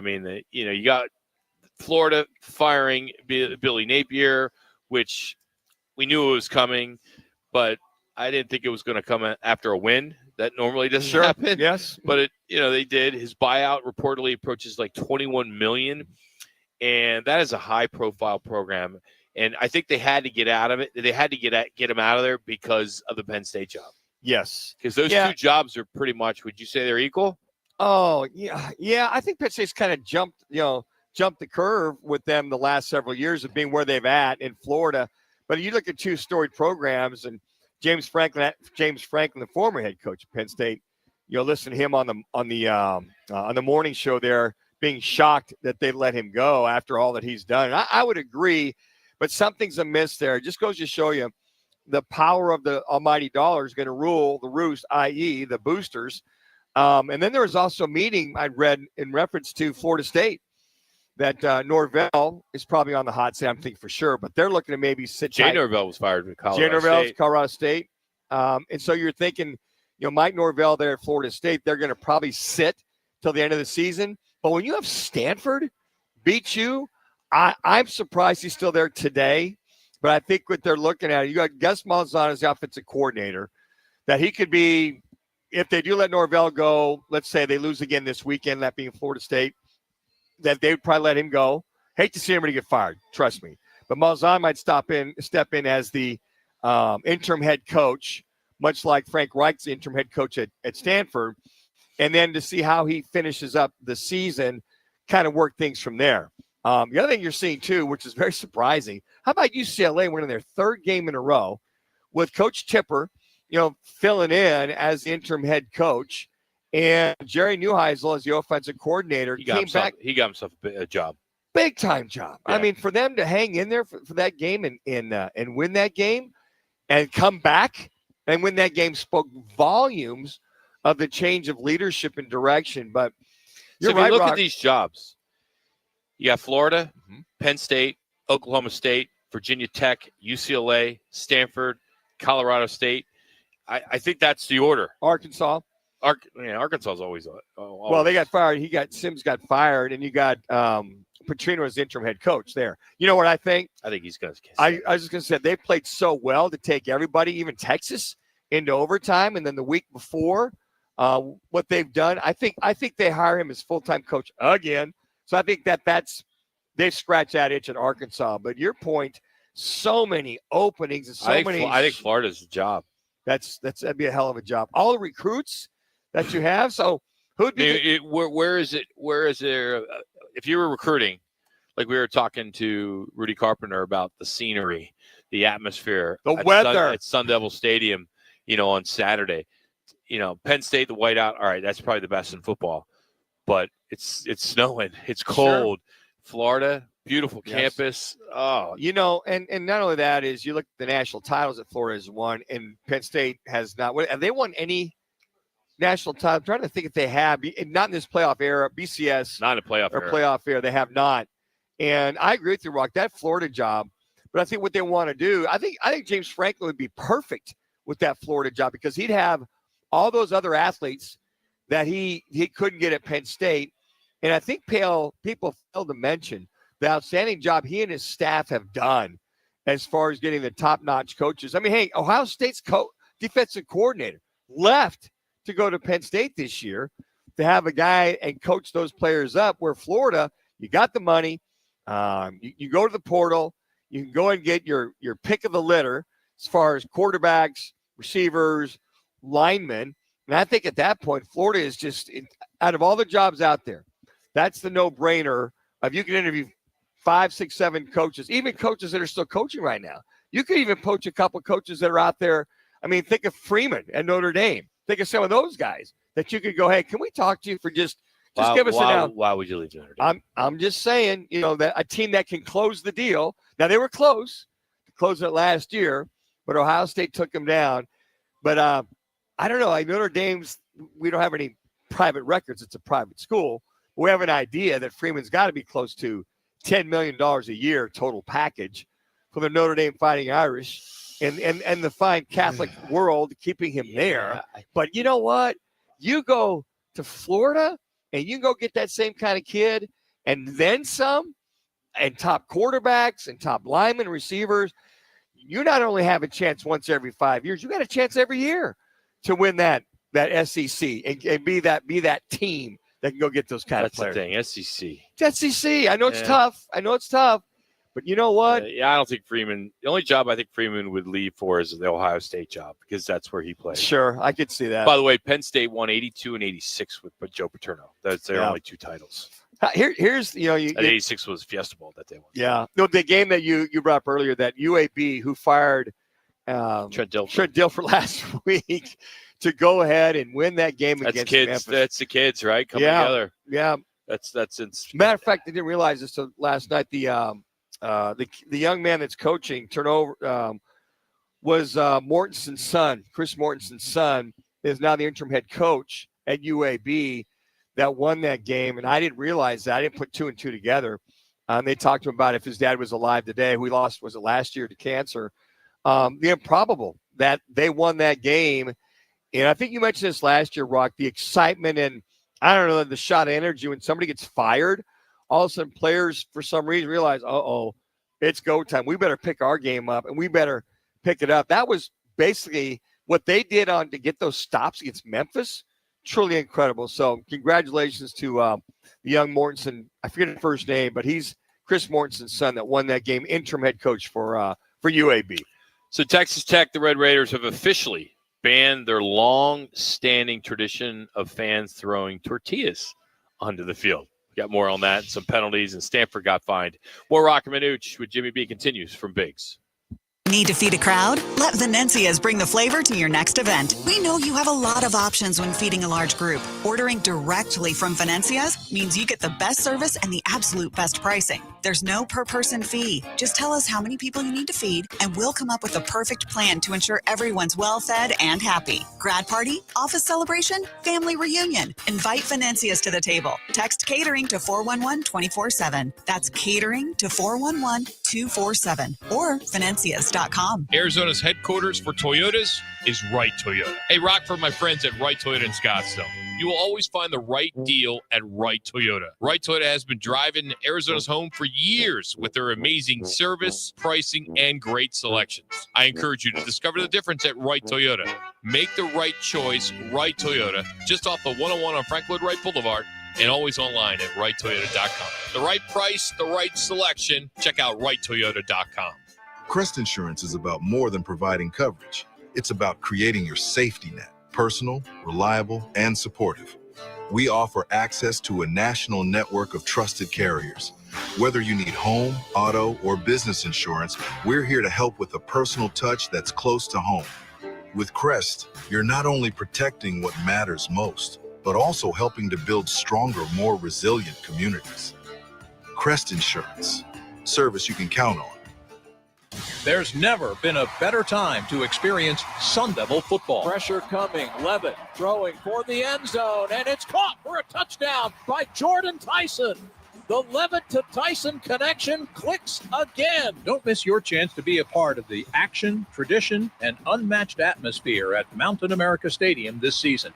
Get your Sun Devil football tickets today by calling 480-727-0000 or go online to sundeviltickets.com. I was in a wreck. I need a check. Lerner and Rose is the way to go. I was in a wreck. I need a check. Lerner and Rose is the way to go. I was in a wreck. I need a check. Lerner and Rose is the way to go. I'm attorney Kevin Rowe. The insurance company's job is to pay you as little as possible. Our job is to get you every dollar you deserve. Call Lerner and Rowe today and let's make them pay.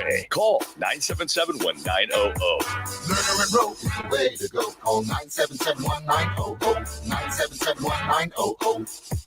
Who wants to hit LA? Sign up for the Twin Peaks Gridiron Getaway, powered by Roc and Manuch with Jimmy B. Grand prize, 2 tickets to see the Cards at the Rams January 4th at SoFi Stadium, hotel at the Westin LA, and a $500 Visa card. Runner-up scores a $500 big game tailgate at Twin Peaks for you and 9 friends. Scan to score at Twin Peaks or text Peaks to 59925 to enter. Twin Peaks, eats, drinks, scenic views, and football dreams.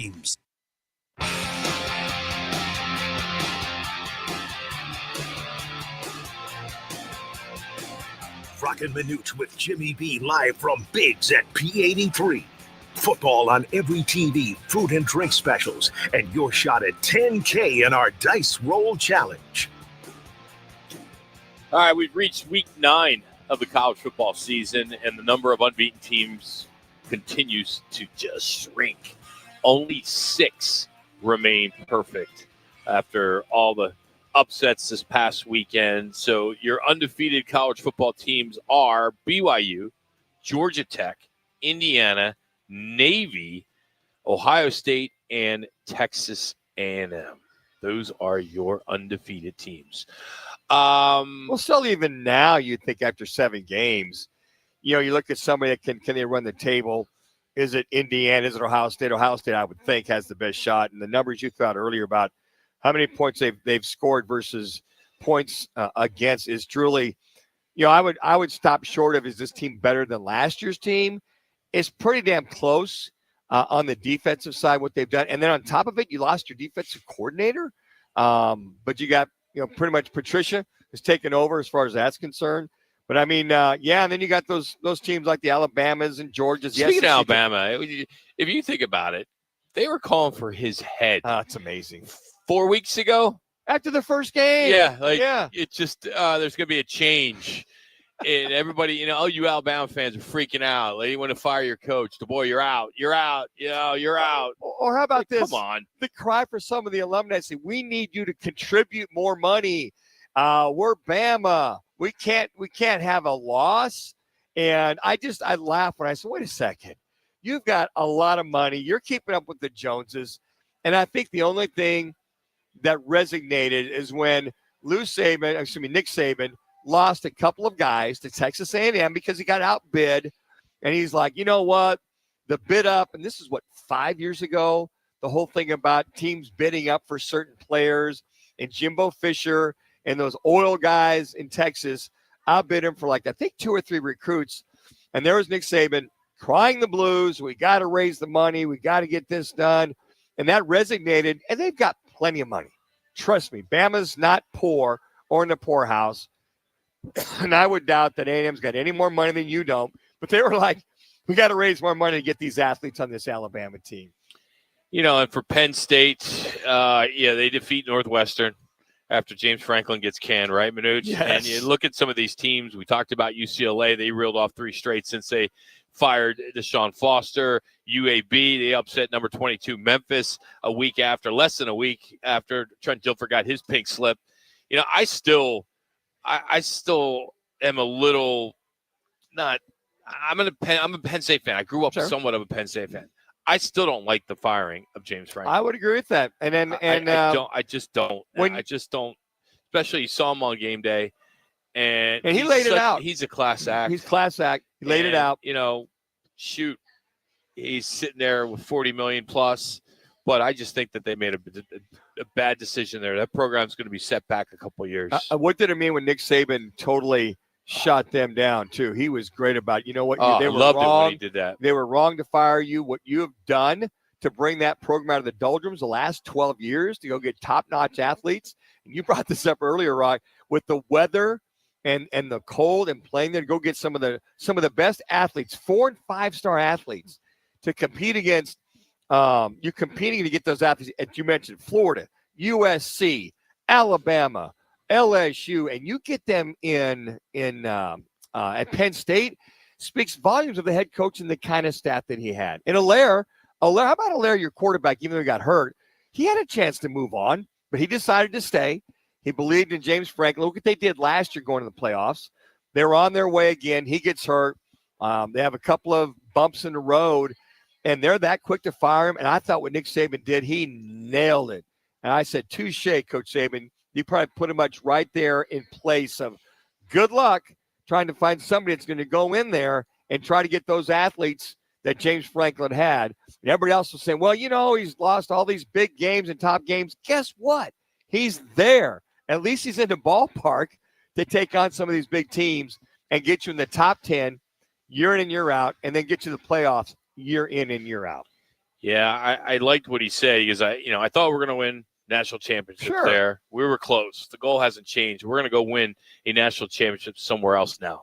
I love when he said that on game day, and I hope he gets a good job, and I hope it's a Big Ten job. Would love to see that. I do. Come back. And, maybe the Michigan State job I think is going to open up.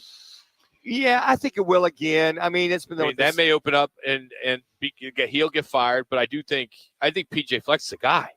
Yeah, I think he's the Tressel of 2025. The way he dresses, the way he acts, I could see him going to Penn State or going to Florida, or maybe Oklahoma State. I mean, those are all better jobs than Minnesota. Yeah, I would agree. No disrespect to Minnesota Gopher fans, but come on. I would agree with that. Those jobs are better. But I think Oklahoma State, maybe not. I think with Franklin, I think he's worthy of at least a Florida look at. I think there's a lot of guys that you want a guy that's been doing it for 12 years. And what he's done the last 5 years at Penn State, I don't know. If I'm a Florida alum and I'm Florida guys, and they're going, well, he can't win the big one, Manuch. And well, guess what?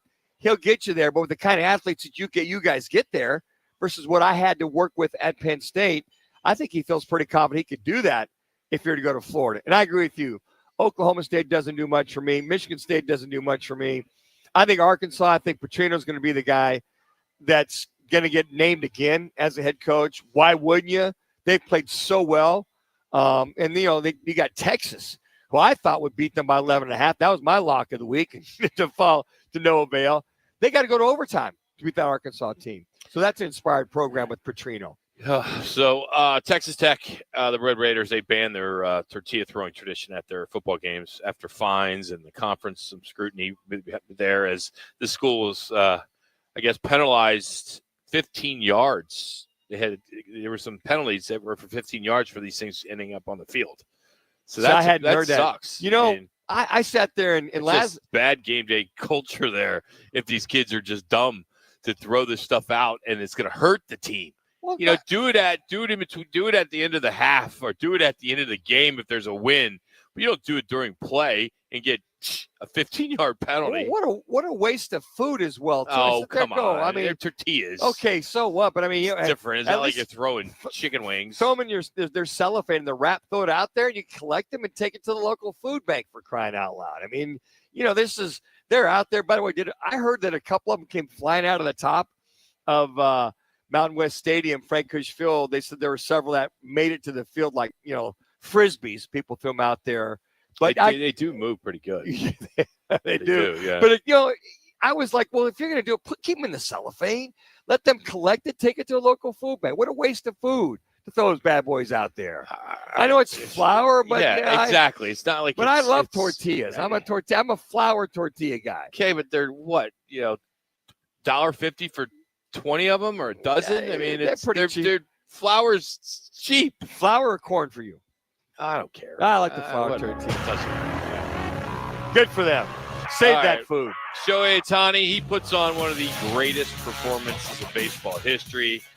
And closer to home, the second straight week that the Cardinals played hard, hung in there for 4 quarters, but let another one slip away. We'll hand out some grades, some winners, some losers, some lowlights from that loss yesterday to Green Bay. And then we'll catch up. A Cards receiver, Frank Sanders, will join us.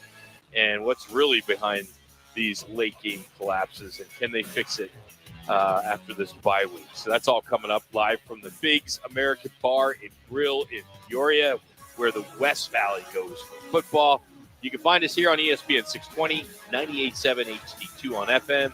Tune in, the Arizona Sports app, rockandmanuch.com, or if you're at home, you can just say play ESPN 620 Phoenix on your smart speaker, and of course, always on YouTube, so you can watch us here at Biggs. So please check us out. Talking Cardinals next here on Roc Manuch with Jimmy Newton. Wesley Financial Group is not a law firm, and Chuck McDowell definitely not an attorney. This is Chuck. If someone talked you into buying something really silly and you want to get out of that silly little thing, my advice, get the facts. Call me and I'll send you our timeshare exit kit absolutely free. Inside, you'll learn how timeshare works and all your options for cancellation. Call Wesley now for your free exit info kit. 800-838-6767. That's 800-838-6767. Help DEA keep our communities safe and healthy by participating in National Prescription Drug Take-Back Day, Saturday, October 25th. Take action right in your own home by cleaning out your medicine cabinet of unneeded medications. Keep them safe, clean them out, take them back. Find a collection site near you at DEATakeback.com. Do your part to lower overdose deaths and prevent prescription drug misuse before it starts. That's DEATakeback.com. Finding great candidates to hire can be like, well, trying to find a needle in a haystack, but not with ZipRecruiter. Its powerful technology actively finds and invites qualified candidates to apply to your job. So while other companies might deliver a lot of hay, ZipRecruiter finds you the needle in the haystack. See why 4 out of 5 employers who post a job on ZipRecruiter get a quality candidate within the first day. Try ZipRecruiter for free at ZipRecruiter.com/free. That's ZipRecruiter.com/free. Help DEA keep our communities safe and healthy by participating in National Prescription Drug Take-Back Day, Saturday, October 25th. Take action right in your own home by cleaning out your medicine cabinet of unneeded medications. Keep them safe, clean them out, take them back. Find a collection site near you at DEATakeback.com. Do your part to lower overdose deaths and prevent prescription drug misuse before it starts. That's DEATakeback.com. Do you suffer from out-of-this-world electric bills? Do you have cosmic dust in your home? Call Alien Air Conditioning. Is your air conditioner making celestial noises? Is it just not keeping up? Call Alien Air Conditioning. Right now, there's $1,000 in utility rebates to reseal your ductwork and add insulation. Call Alien Air Conditioning. Mention this radio ad and you will get a heating checkup for $39.95. Call Alien Air Conditioning. Twin Peaks is the best in the game. Here, the ultimate lunch lineup boasts wall-to-wall sports and scenic views. When you're hungry and in a hurry, the Scratch Kitchen delivers lunch in the clutch. I mean, where else can you order a 29-degree draft beer and a quickie combo on your lunch break? Only at Twin Peaks, the #1 sports bar. Twin Peaks Scratch Kitchen scores every time. Dig into hand-smashed burgers, chef-inspired flatbreads, and more at your local lodge. KTAR AM Phoenix, Arizona's home for the worldwide leader in sports. Is ESPN 620.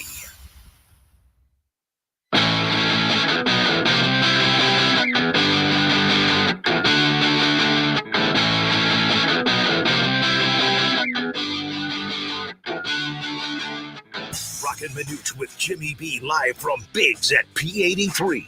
Football on every TV, food and drink specials, and your shot at $10K in our Dice Roll Challenge. I just told them they gotta, we're hitting a bye here on a skid, and we dug ourselves a hole. There's no doubt about it.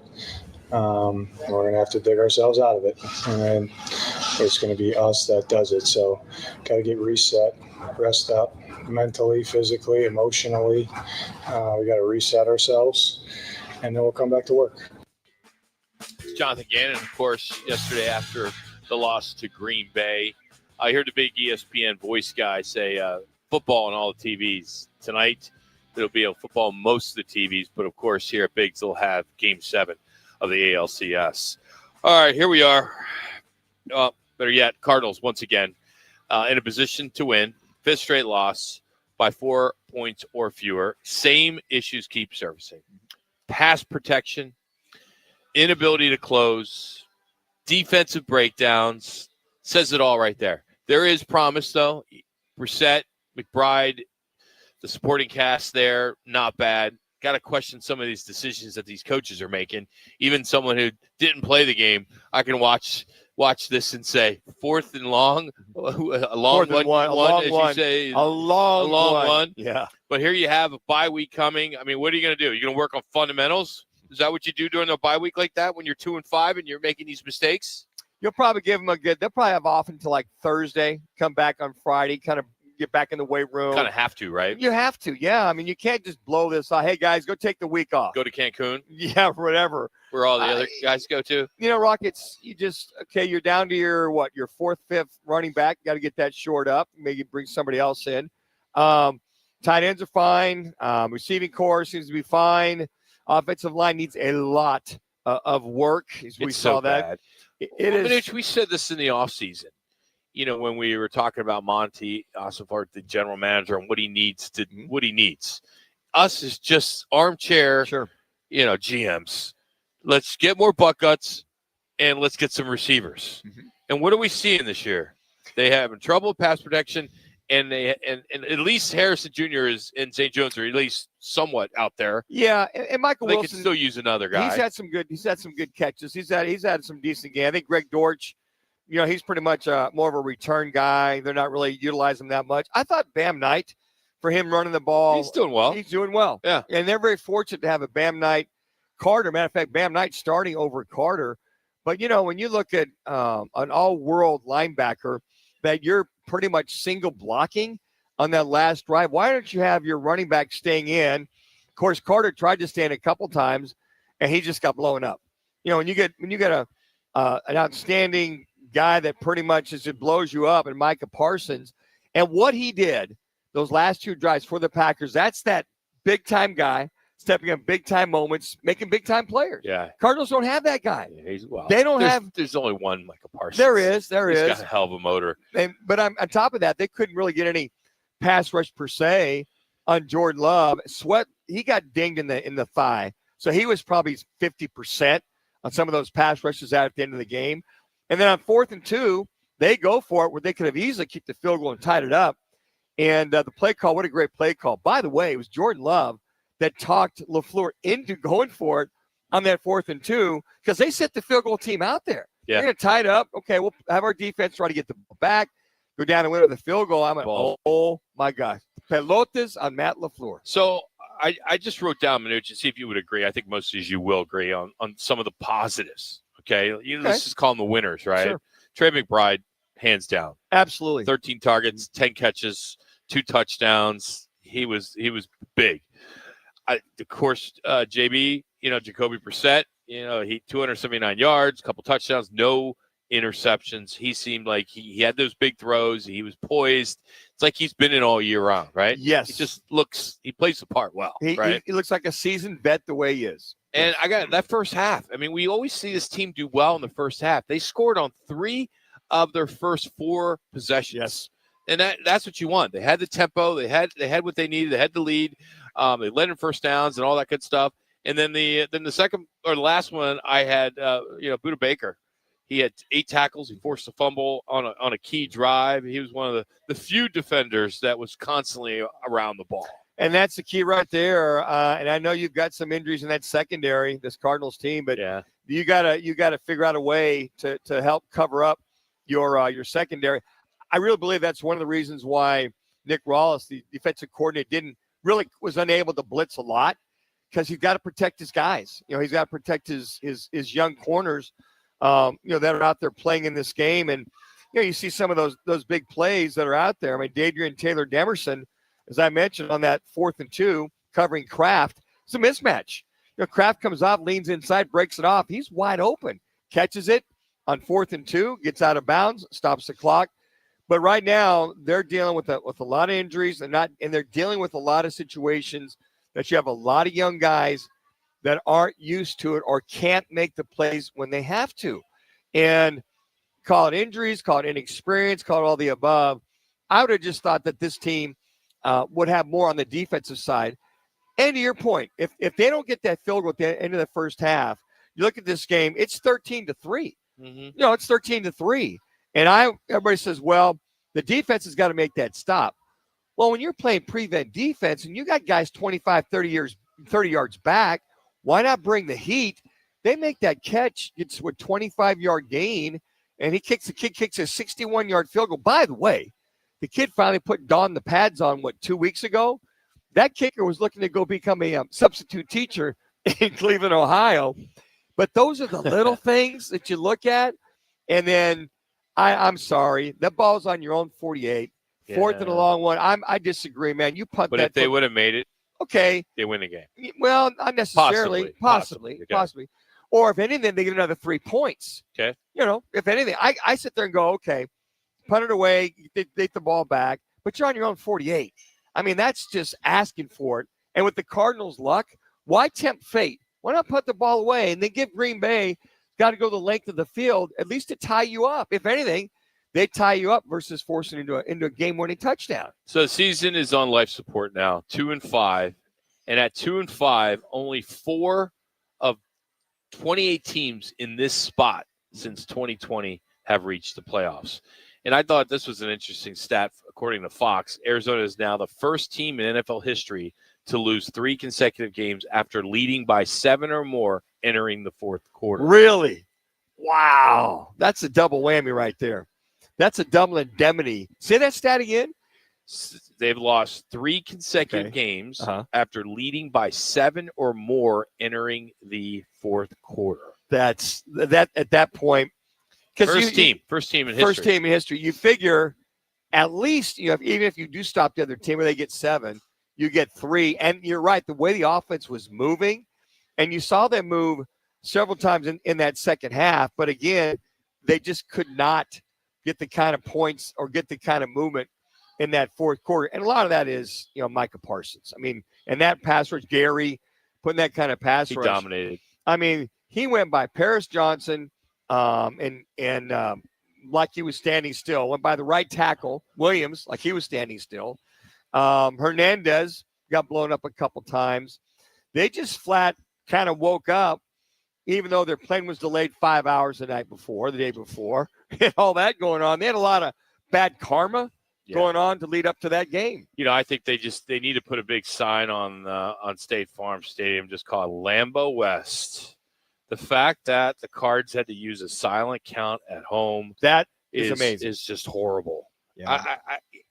If you're the owner of this team, and you're sitting there in your suite and you're hearing that, go Pack Go and the chants and things like that, what do you say to yourself? What do you say to the guy you're sitting next to? It's a complete embarrassment. You've worked so hard to get this stadium built with the Fiesta Bowl, to get the stadium built. And that stadium's been there, what now?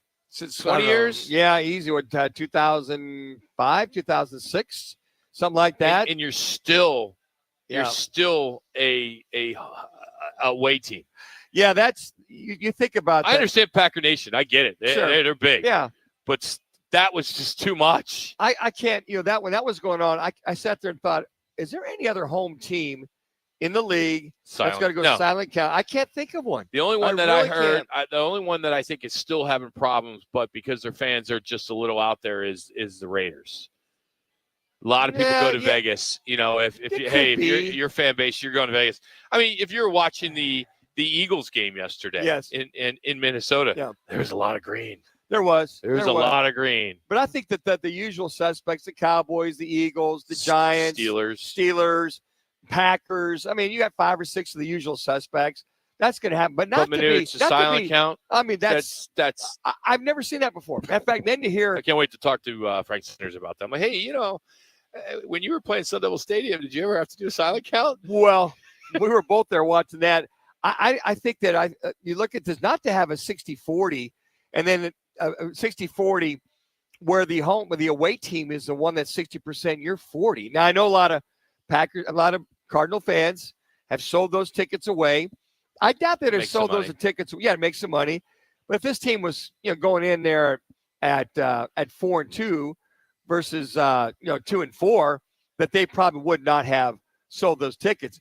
This is just this indictment of this team in the third year under Jonathan Gannon to lose 5 in a row, be 2-5 versus let's go back to last year. They ended losing 5 of 7. Yes. Okay. Where they went on that run where they had lost 3 in a row, and then they win. They would when they beat New England, and then they lose 2, and then they get a big win over San Francisco to end the season at home.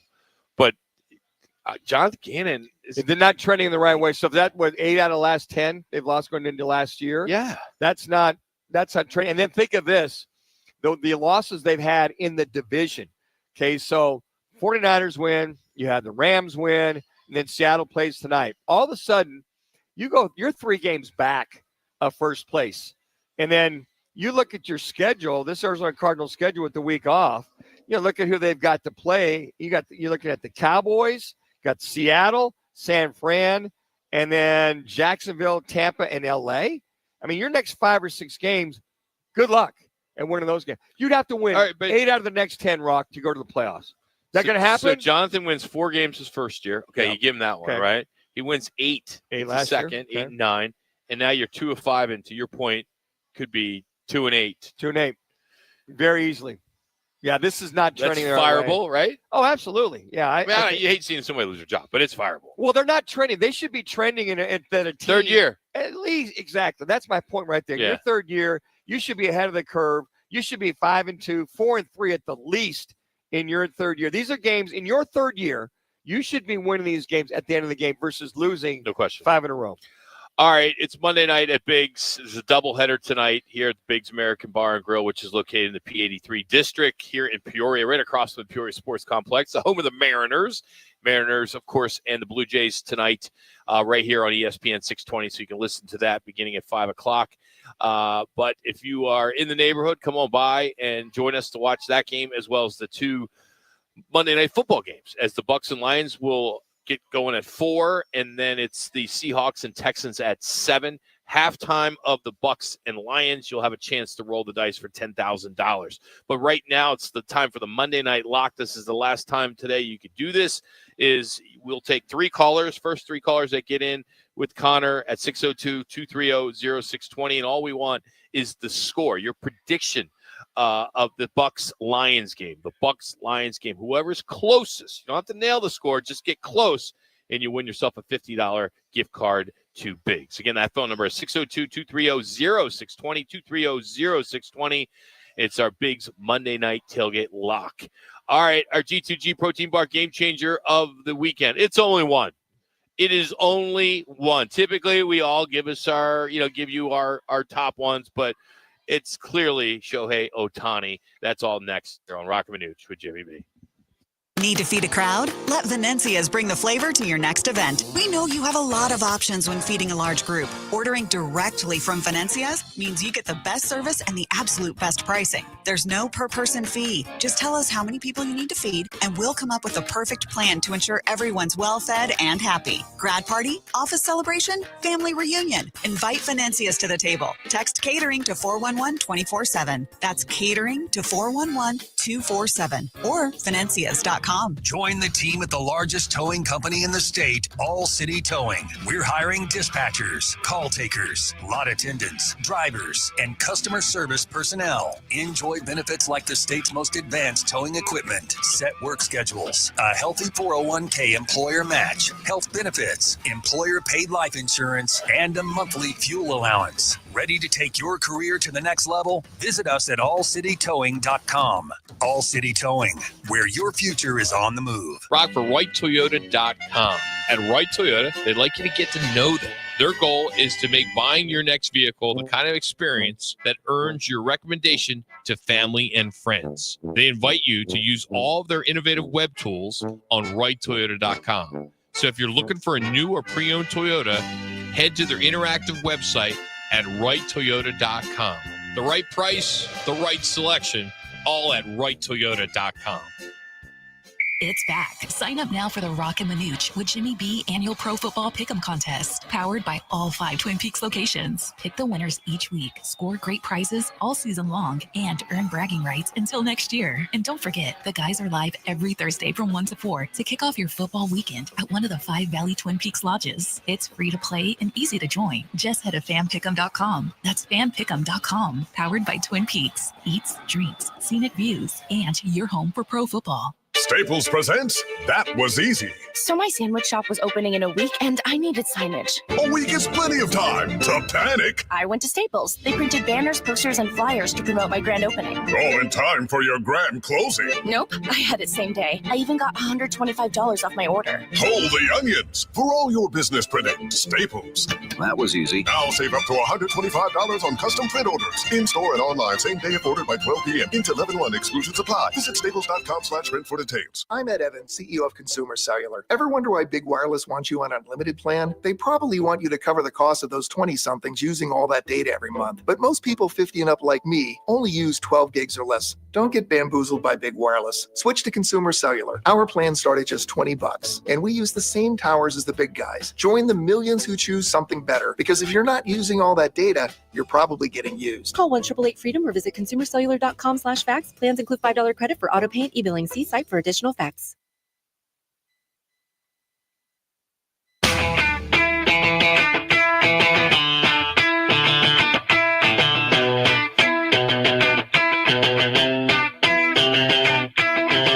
Time for the G2G Protein Bar Play or Team of the Weekend. Did your favorite player make an incredible play or your team had a big upset? They probably know all about G2G Protein Bars, a refrigerated protein bar with unmatched taste. Grab and go goodness. G2G Protein Bars are now available at Costco. All right, typically we like to give you our game changers of the weekend. But clearly, Shohei Ohtani was the bomb this weekend. Hands down. Clearly. And what you're going to hear is essentially a montage of his 3 homers and his 10 strikeouts, which is still mind-boggling. And we're going to have that, and then we all collectively have a backup too. This series, as Turio strikes out in LCS. In game 4 of the LCS, and there goes Ohtani. Shohei lighting up the highlights already. And a swing and a miss. Ohtani deals for the Brewers. And a swing and a miss. Oh my goodness! Shohei Ohtani! Great. Whoa. Is it a swing? It is. Ohtani chance to come right back on the mound. Strikeouts through 5 innings. 1 and 2 on Teray. And a swing and a miss. Ohtani, did he? Ohtani! Ohtani has done it again! How amazing would it be to call that? Oh my gosh. Or even to be there. I mean, just I mean, that is that amazing. there's like do it at home. Oh my God. Oh, Tony. I mean, he was perfect with that call. Yeah, he absolutely nailed it. So that is our G2G protein bar game changer of the weekend. Arguably, well, it's not arguably. It's the best performance ever. It just is. You know, Babe Ruth. I mean, that's the closest would be. Something maybe Babe Ruth that did. I don't think Babe Ruth ever did it in a playoff series. He pitched and hit home runs, but I don't think he did 3 and went 6 innings of 2 hit ball, 10 strikeouts, no runs to his credit, and then hit the 3 bombs like that. Not even the Babe did that. Connor, if you could you pull the sound from Jerry Harrison Jr. from Friday? So Jerry was on our show Friday, and I asked him, why is Ohtani in a slump? And he called it. Listen to how he broke it down, because I know he texted me and, kind of pat himself on the back, rightfully so, because he did this. Yes. And we're just expecting him to really snap out of it in a big way. Guys like him that, are in a little bit of a slump, and then when they snap out of it, they snap out of it in a monster way. So we're hoping he catches fire very soon with the bat. And he did. Clearly. In a monster way. I mean, did he snap out in a monster way? And it's just amazing the focus of Ohtani. You watch him, he was just dialed in. And he pays attention to people saying, well, he must be in a slump. I think he had 1 base hit. He drove 1 base hit, drove in 1 run. I think it was the game before. And even Jerry talked about some of the things that Ohtani was doing. He's pulling out his right shoulder and coming off the ball. And he looked bound and determined. He looked dialed in, even on the mound. And I think the only thing he was concerned about was Freelick was the batter. He fouled that 1 pitch off his ankle. Kind of a little concerned, put his hands on his head. But otherwise, I mean, he was, he's always kind of smiling, that fun-loving guy. Yeah. No, man, he was all business. Sure. He was dialed in. A wild stat from the weekend. If there was no Ohtani moment, this would have been our winner. And that is Division III, Curry College running back Monty Quinn. He set an all divisions rushing record, 522 yards, 7 touchdowns, and he did it on just 20 carries. Curry College, which is located in Massachusetts. Now, according to their website, he is quoted as saying, "I'm just humbled and grateful. Breaking the record is something I never imagined coming into today."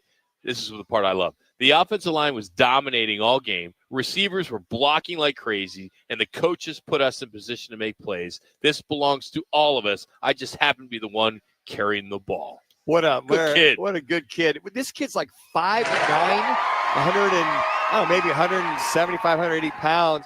That's 26 yards per carry. And they had the highlights. I was watching the highlights last night. He get around the edge. He's fast. And you think of some of the comparisons. You see some of these small running backs in the National Football League, but he runs like a 4.34, 4.40. He's strong. He broke several tackles, but to see that over and over and over again, to your point, for 7 touchdowns, I had to ask you, Rock, if you knew where Curry College was. I've heard of Nichols. I knew Nichols was in Massachusetts, and until earlier, I'm like, Curry College. Because I've had guys recruited to Nichols back in the Division III school back in Massachusetts. But just what a nice kid to have that kind of success he had. So last year, or I don't know when it was, what year it was, but I think you got to go back to 2016 or something. And he's now with the Bengals. I'm going to butcher his name. Samaje, is it Pirine? Yeah. He had rushed as a true freshman in 2014. He rushed for 427 yards against Kansas. Well, he was a San Diego State guy, No, right? he was Oklahoma. Oklahoma, okay. 427 yards. Against a D1 school Kansas. like that. Well, or Kansas State. No, KU. Because we were winning everything in those days.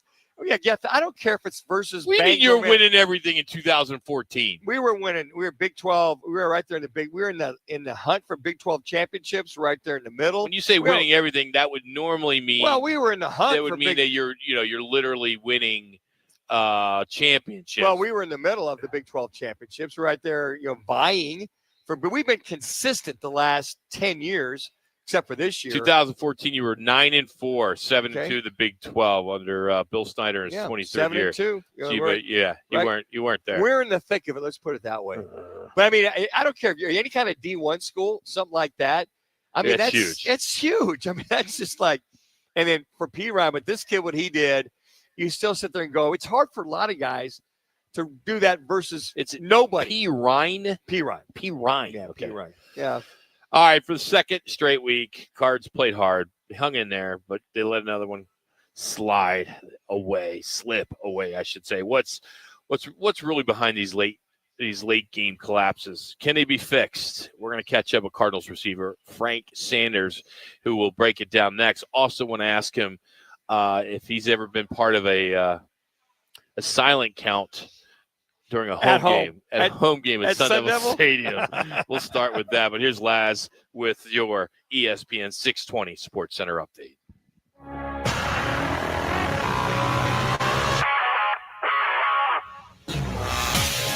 It's now time for your Roc and Manuch with Jimmy B's ESPN 620 Sports Center update. I'm Matt Lazarus. The Arizona Cardinals dropped yet another one-score game on Sunday, falling to the Green Bay Packers 27-23. It marks their fifth straight loss heading into the bye week, a brutal stretch for Arizona, which now sits at the bottom of the NFC West. Meanwhile, it all comes down to Game 7 tonight in the ALCS, as the Seattle Mariners and Toronto Blue Jays battle for the American League pennant and a shot at the Los Angeles Dodgers in the World Series. First pitch is at 5:08. It's a Monday Night Football doubleheader at Big's American Bar and Grill. We're live in the P83 district of Peoria, right across from the Peoria Sports Complex at 83rd Avenue and Bell Road. Their Monday night special is any draft mug for just $7. Two big games tonight, Buccaneers at Lions and Texans at Seahawks. Plus, at halftime of the Bucs-Lions game, 20 lucky fans will get the chance to roll the big dice for $10,000 in cash. That's tonight at Big's American Bar and Grill. Former Cardinals receiver Frank Sanders joins the guys next. Craving sushi with a twist? Welcome to Rock Lobster, Chandler's vibrant and trendy sushi destination, where energy meets elegance. From bold wok-fire dishes to creative handcrafted rolls and cocktails, every bite brings the flavor. Every visit brings the vibe. Join us for lunch, dinner, or happy hour Monday through Friday, or even a date night. Find us at Price and Queen Creek in Ocotillo. That's Rock Lobster, where sushi gets social. Do you suffer from out-of-this-world electric bills? Do you have cosmic dust in your home? Call Alien Air Conditioning. Is your air conditioner making celestial noises? Is it just not keeping up? Call Alien Air Conditioning. Right now, there's $1,000 in utility rebates to reseal your ductwork and add insulation. Call Alien Air Conditioning. Mention this radio ad and you will get a heating checkup for $39.95. Call Alien Air Conditioning. It's time to make plans to join Roc and Manuch with Jimmy B for our last Dos Equis Sun Devils watch party. ASU hits the road to face Iowa State Saturday, November 1st. Join us at Backyard Desert Ridge. This is your ultimate tailgate, elevated bar favorites, and the game on massive LED walls. And at halftime, 25 fans get a shot to roll for dough for $10,000. See you there, Sun Devil fans. Watch all the games at Backyard Desert Ridge and Backyard Gilbert. There's never been a better time to experience Sun Devil football. Pressure coming. Levitt throwing for the end zone, and it's caught for a touchdown by Jordan Tyson.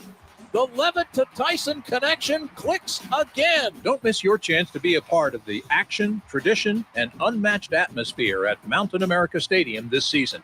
Get your Sun Devil football tickets today by calling 480-727-0000 or go online to sundeviltickets.com. Twin Peaks is the best in the game. Here, your favorite drafts are poured at a frosty 29 degrees, and rare barrel-aged whiskeys are served just the way you want them. It's bigger game days and bolder fight nights. I mean, where else can you find a scratch kitchen that always comes in clutch every day from lunch to late night? Only at Twin Peaks, the #1 sports bar.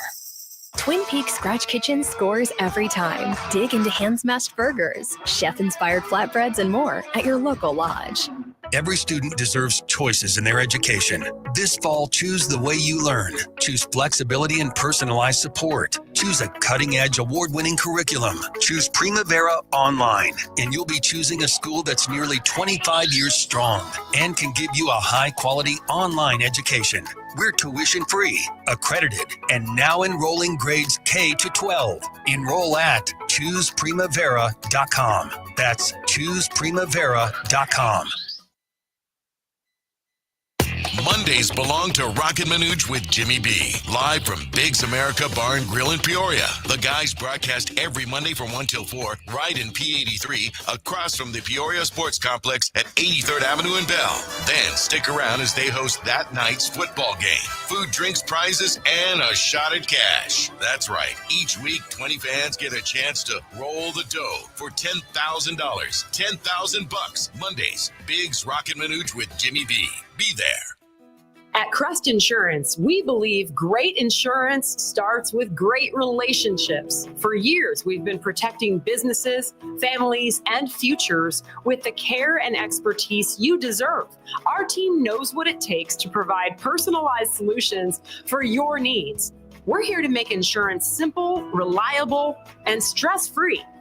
Visit crestins.com to see how we can protect what matters most to you. Another.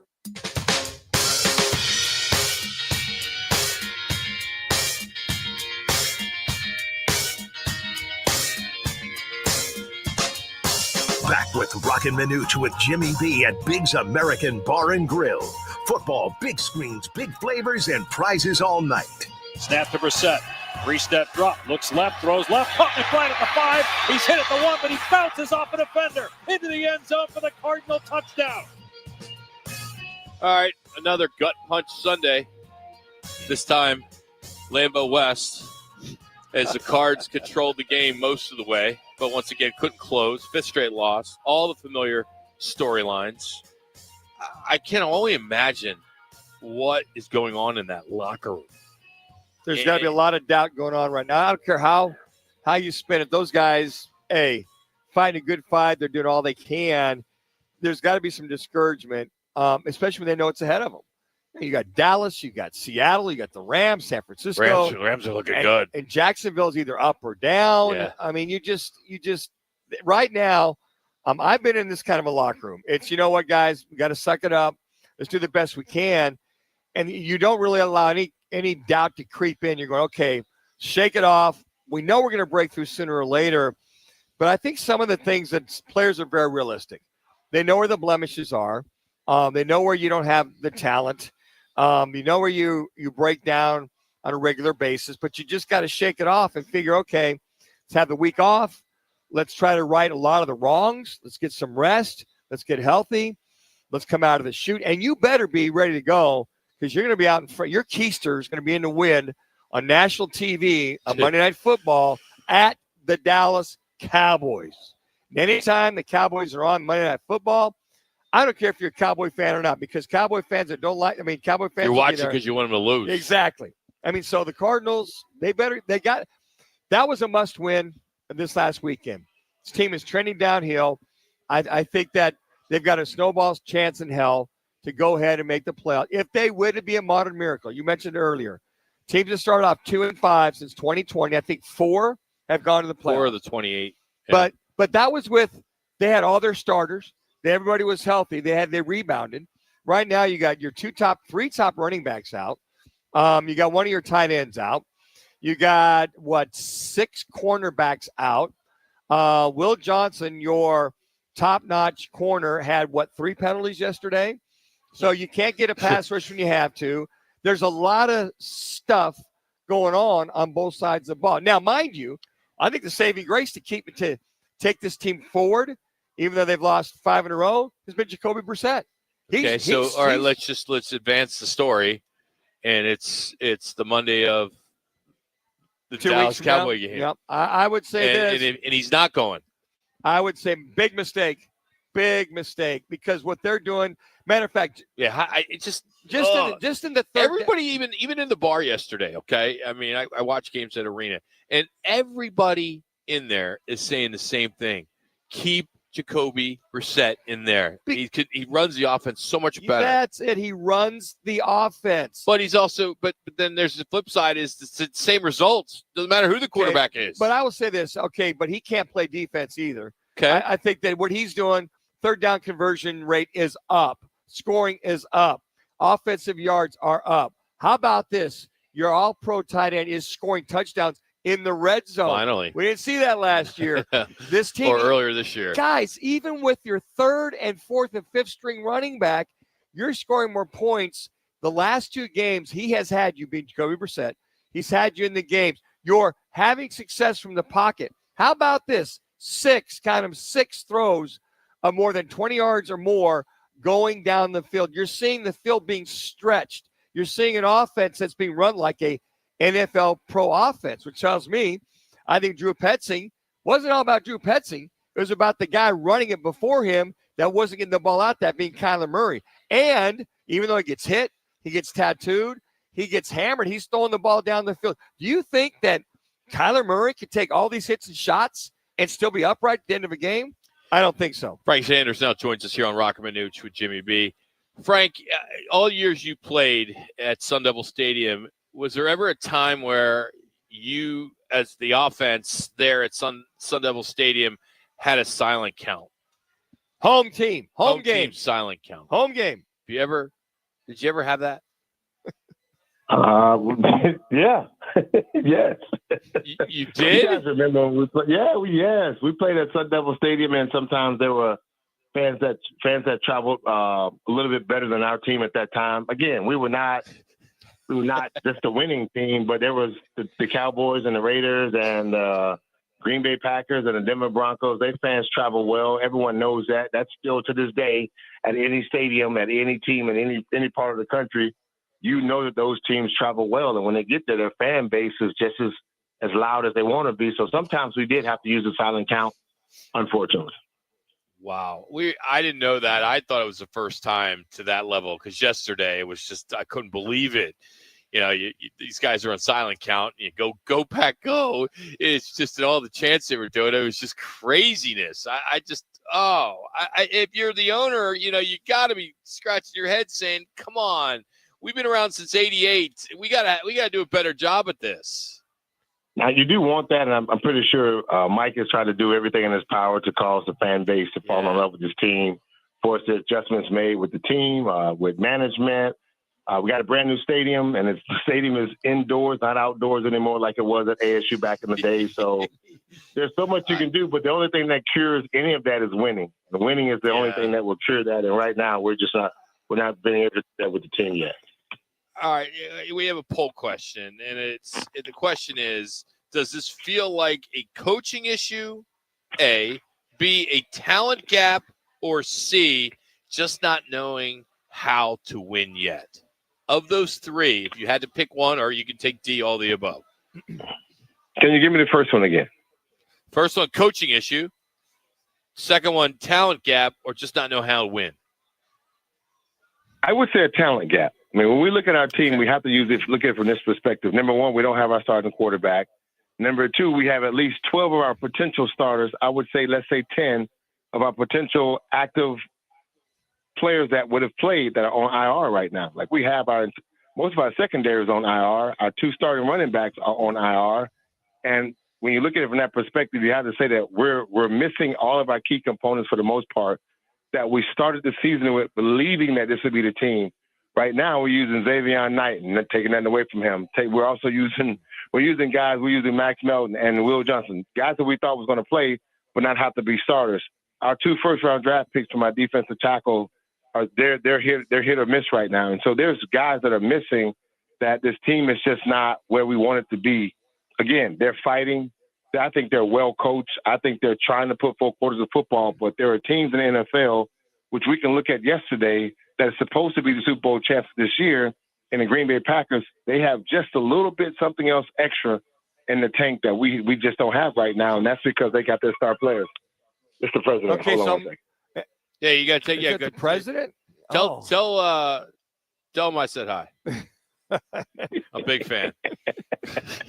Frank. So I just mentioned, when you looked at everybody was bemoaning the fact that Drew Petzing offense a few weeks ago. All of a sudden, Jacoby Brissett comes in. He's running the offense effectively, being Jacoby, with a lot of the same type of things that Kyler was there. All of a sudden, Drew Petzing offense is moving the ball, is looking like a Drew Petzing type offense. So on the other side, you have a guy that is running this offense properly. So on the other, the shoes on the other foot, that some things are being run better by a backup versus a starter. Isn't that crazy how that works out, man? It looks crazy because I think that we could say that about Tom Brady and Drew Bledsoe back in the days, and it just looked like everything changed. I don't understand that narrative. I do respect the fact that we do say, and everyone can say, we have seen a massive difference in the conversation between what this offense looks like and now that it's under the hand of Jacoby Brissett. The offense looks totally different. I mean, I'm proud of what I'm seeing right now. I think it's a difference in how defensive teams are playing us. I think they respect the fact that Jacoby Brissett is more of a passing type guy. So they're being more mindful of that on the back end of the football. When it comes to Kyler Murray, he has the ability to run. So they're being more on the front end of the defensive side of the ball where they're bringing more pressure. They're blitzing guys from different angles that Jacoby's not getting. Now, again, the way this offense is running and the efficiency of it for the last couple of weeks has been remarkable. The timing of it, the way the ball is coming out, things that we're watching our receivers actually grow as receivers in front of us. And I think that's pretty impressive. Yesterday they went for 330 yards total. We were 7-14 on third down efficiency. That's 50%. That in itself has not always been the case with our team. So the offense looks really good under Jacoby Brissett. That he is definitely making a case for the position. And Trey McBride. There he is, scoring touchdowns in the red zone on a regular basis, which Jacoby Brissett were last year. Would he have just 1 or 2, even though they targeted him?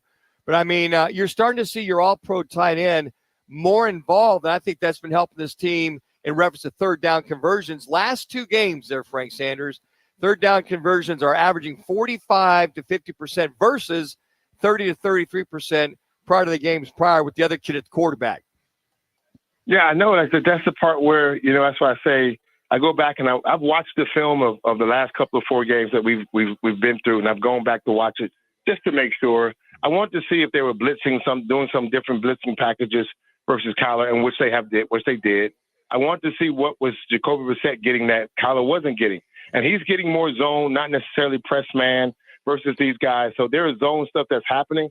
But the offensive line has been able to be a little bit more, I guess, they're able to know what's about to happen with the timing process of being a quarterback. Sure. You got 7-step drop back. So when you say I got 7 steps, exactly, you got to give me at least 3 to 4 seconds. You can't just, when I'm doing 5 steps and a hit, you got to give me 3.5 seconds to do it. Our offensive line has been efficient in that area, and that's noticeable. And I don't know what the difference in that is. Maybe it's because they're not getting as blitzed as much with Jacoby Brissett as considered with Kyler Murray. But you can tell the difference in how defenses are playing our guys. Our receivers have been aggressive. Trey McBride looks like, the best tight end in the NFL right now. He's explosive. He's catching every ball. He's exciting. He's aggressive. And when he scores touchdowns, you feel the energy and what it means to him to get in that end zone for this team because he wants to win. And you can tell the difference in that. So, as I said before, I really believe Jacoby's making an argument by his place. We were talking about Drew Petzing. But really, are you talking about Drew Petzing? Now you're going back to who's throwing the ball and who's running the offense. So, Frank, as a veteran voice, what message would you give to this group heading into this bye week? Go home, get healthy, refresh yourself. Remember your goals and the things you wanted to accomplish this year. If you're a wide receiver and you only got 21 catches and your goal was 75 catches, then when you come back, you got to get ready to go to work, and you have to expect that to come to pass. There's a lot of football left in the season. Anything could happen as long as we get on a roll. Maybe some guys come back healthy, but we just got to get on a roll so we can kind of find out, get that winning feeling in our mouth. Once we get that winning taste, anything could happen in the NFL. Any quarterback in the league is subjected to coming down, and I think that there's a possibility where we can put ourselves in a good position. So go home, get healthy, get refreshed, but remember your goals. So when you come back, you'll be chasing those and not looking at what we did in the past. Well, I only caught 12 balls and I wanted 25. Get over it. Not go out and catch the balls or make the blocks. Be better, because there's another second half. So we got to be better. You don't want to finish like this. And so my mindset would be, man, go home, refresh, and come back and be ready to play, to chase your goals, personal goals and team goals. And then we'll wait to see where the chips fall. You think, is it a Calais Campbell, is it Buda Baker? Could you see ever a Kyler Murray maybe step up vocally or emotionally to kind of get this team right? Oh, without a doubt. I mean, everything runs through your quarterback. We look at the transition of the New York Giants, and the transition of the New York Giants became because the quarterback play was that much better, that much difference, and the energy was there. It has to go through our quarterback, and I think that is the case because Kyler could make the difference. Kyler is a game changer.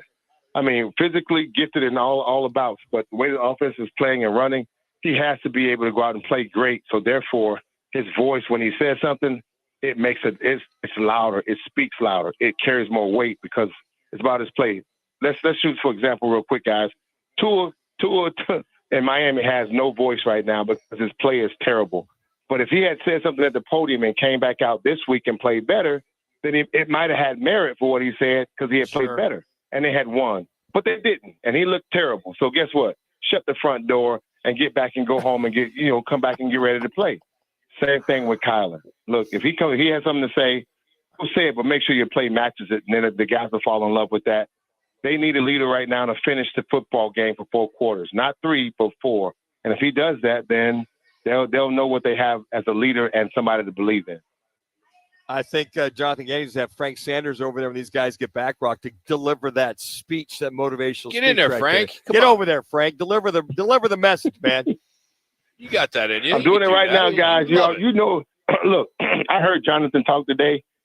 It's still the same, man. I believe we have a good coaching staff. He might not have all his players he wants, but I believe we got a good coaching staff. Guys, you know I'm not talking out of my head. I've been on this team. I've been on this for 8 years. I had 7 losing seasons. I know what it's like to lose. I got multiple ways of losing. I've been on 3 and 13 teams, 4 and 12. I've seen it all. I know what it looks like to lose, and I know how to lose. I got all the answers. You're a pro. Come get it, but I'm telling you, I know what to do with it. But he's coaching good, man. His team is right on the verge of being something great with the guys they got. Just imagine if they had all the players they wanted to have initially. Yeah. All right, Coach. I mean, you're an Al-Tukey, right? I'm somewhere close by, Rock, but I can be in Gainey Ranch in about 7 minutes if you just give me a tea time. No. I'm just wondering what kind of water you're drinking down there because it's spiked with something, man. Come on, You're you got fired up all today. The players they have. They don't have it. They need more receivers. They need a better offensive lineman. I mean, come on. I'm listening to you. You're what I'm saying. You're right. You're absolutely right, and everyone knows that. But verge of greatness. But we're losing we're losing games in the fourth quarter at the last minute with the guys we got. Just imagine you had extra. That's what I'm saying. The extra makes the difference in the NFL. And when you don't, we're fighting hard for 3 quarters. The guys are giving everything they got. They're only losing games by a little bit. Could be getting blowed out, and they're not getting that. They're fighting, but the coaching is there and the mindset is there. It's that little thing that you're missing to close the gap, man. I think that's players win games, right? right? Coaches lose games. Coaches lose, players win. Yeah. Okay. Frank, we're gonna have to beat that. We're gonna have to beat that little white ball around. I need 4 hours and 15 minutes of your time, and we're gonna knock some sense. I've been on both. I told you, I've been on both sides of the football field, dog. I know what it looks like to win and lose, and I've lost multiple ways. And sometimes it's on me, sometimes it's on them, but a lot of times it's on us. And when we don't get it done, we all get the L. It's the same L.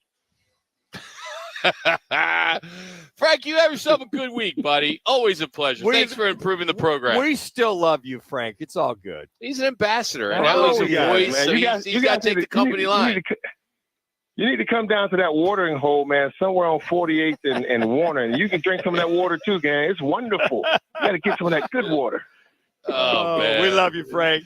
See you later. That's Frank Sanders. You can follow him on his Frank Sanders 81. You can find him on Instagram. He's all over. We appreciate him making some time for us here on Roc and Manuch with Jimmy B.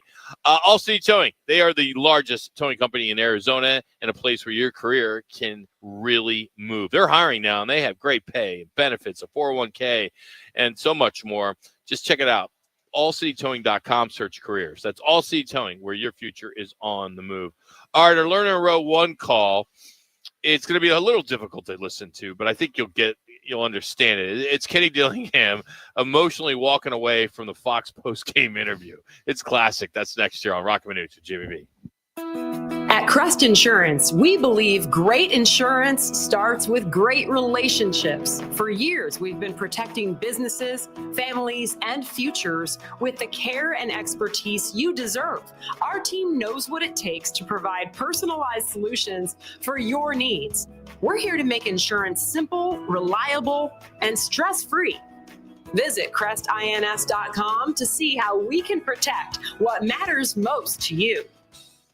Mondays belong to Roc and Manuch with Jimmy B. Live from Biggs America Bar and Grill in Peoria. The guys broadcast every Monday from 1 till 4, right in P83, across from the Peoria Sports Complex at 83rd Avenue in Bell. Then stick around as they host that night's football game. Food, drinks, prizes, and a shot at cash. That's right. Each week, 20 fans get a chance to roll the dough for $10,000. $10,000 Mondays. Biggs Roc and Manuch with Jimmy B. Be there. Another Arizona storm season's rolling through. Before the next big downpour hits, call State 48 Roofing for your free roof inspection. Whether it's cracked tiles, flat roofs, or old shingles, don't wait for leaks to show up. State 48 Roofing is Arizona's #1 referred roofer, trusted for over a decade in both residential and commercial roofing. Protect your home, protect your business with State 48 Roofing. Visit state48roofing.com or call 480-268-4509 today. Who wants to hit LA? Sign up for the Twin Peaks Gridiron Getaway, powered by Roc and Manuch with Jimmy B.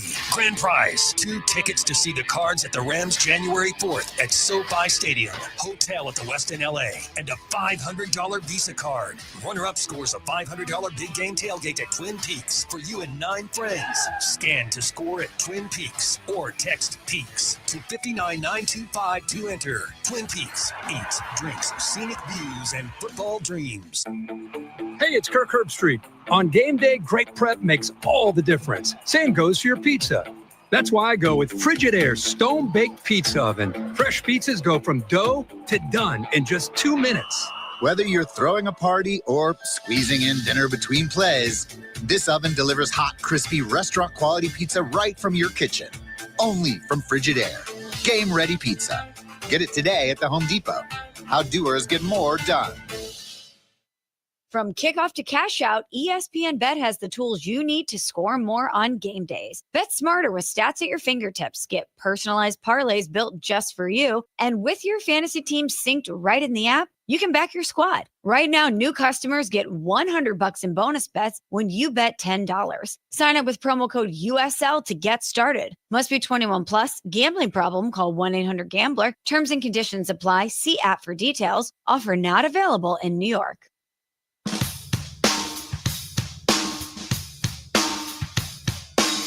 It's the Learner and Row 1 call, that's all call of the day. If you're looking for a full-service law firm, just make one call, that's all. 602-977-1900. Learner and Row, voted Arizona's best law firm. Coach, what does it say about this team? You told them to run to the smoke, and they just knocked off an undefeated. Crazy. You're obviously emotional. What does this mean to you?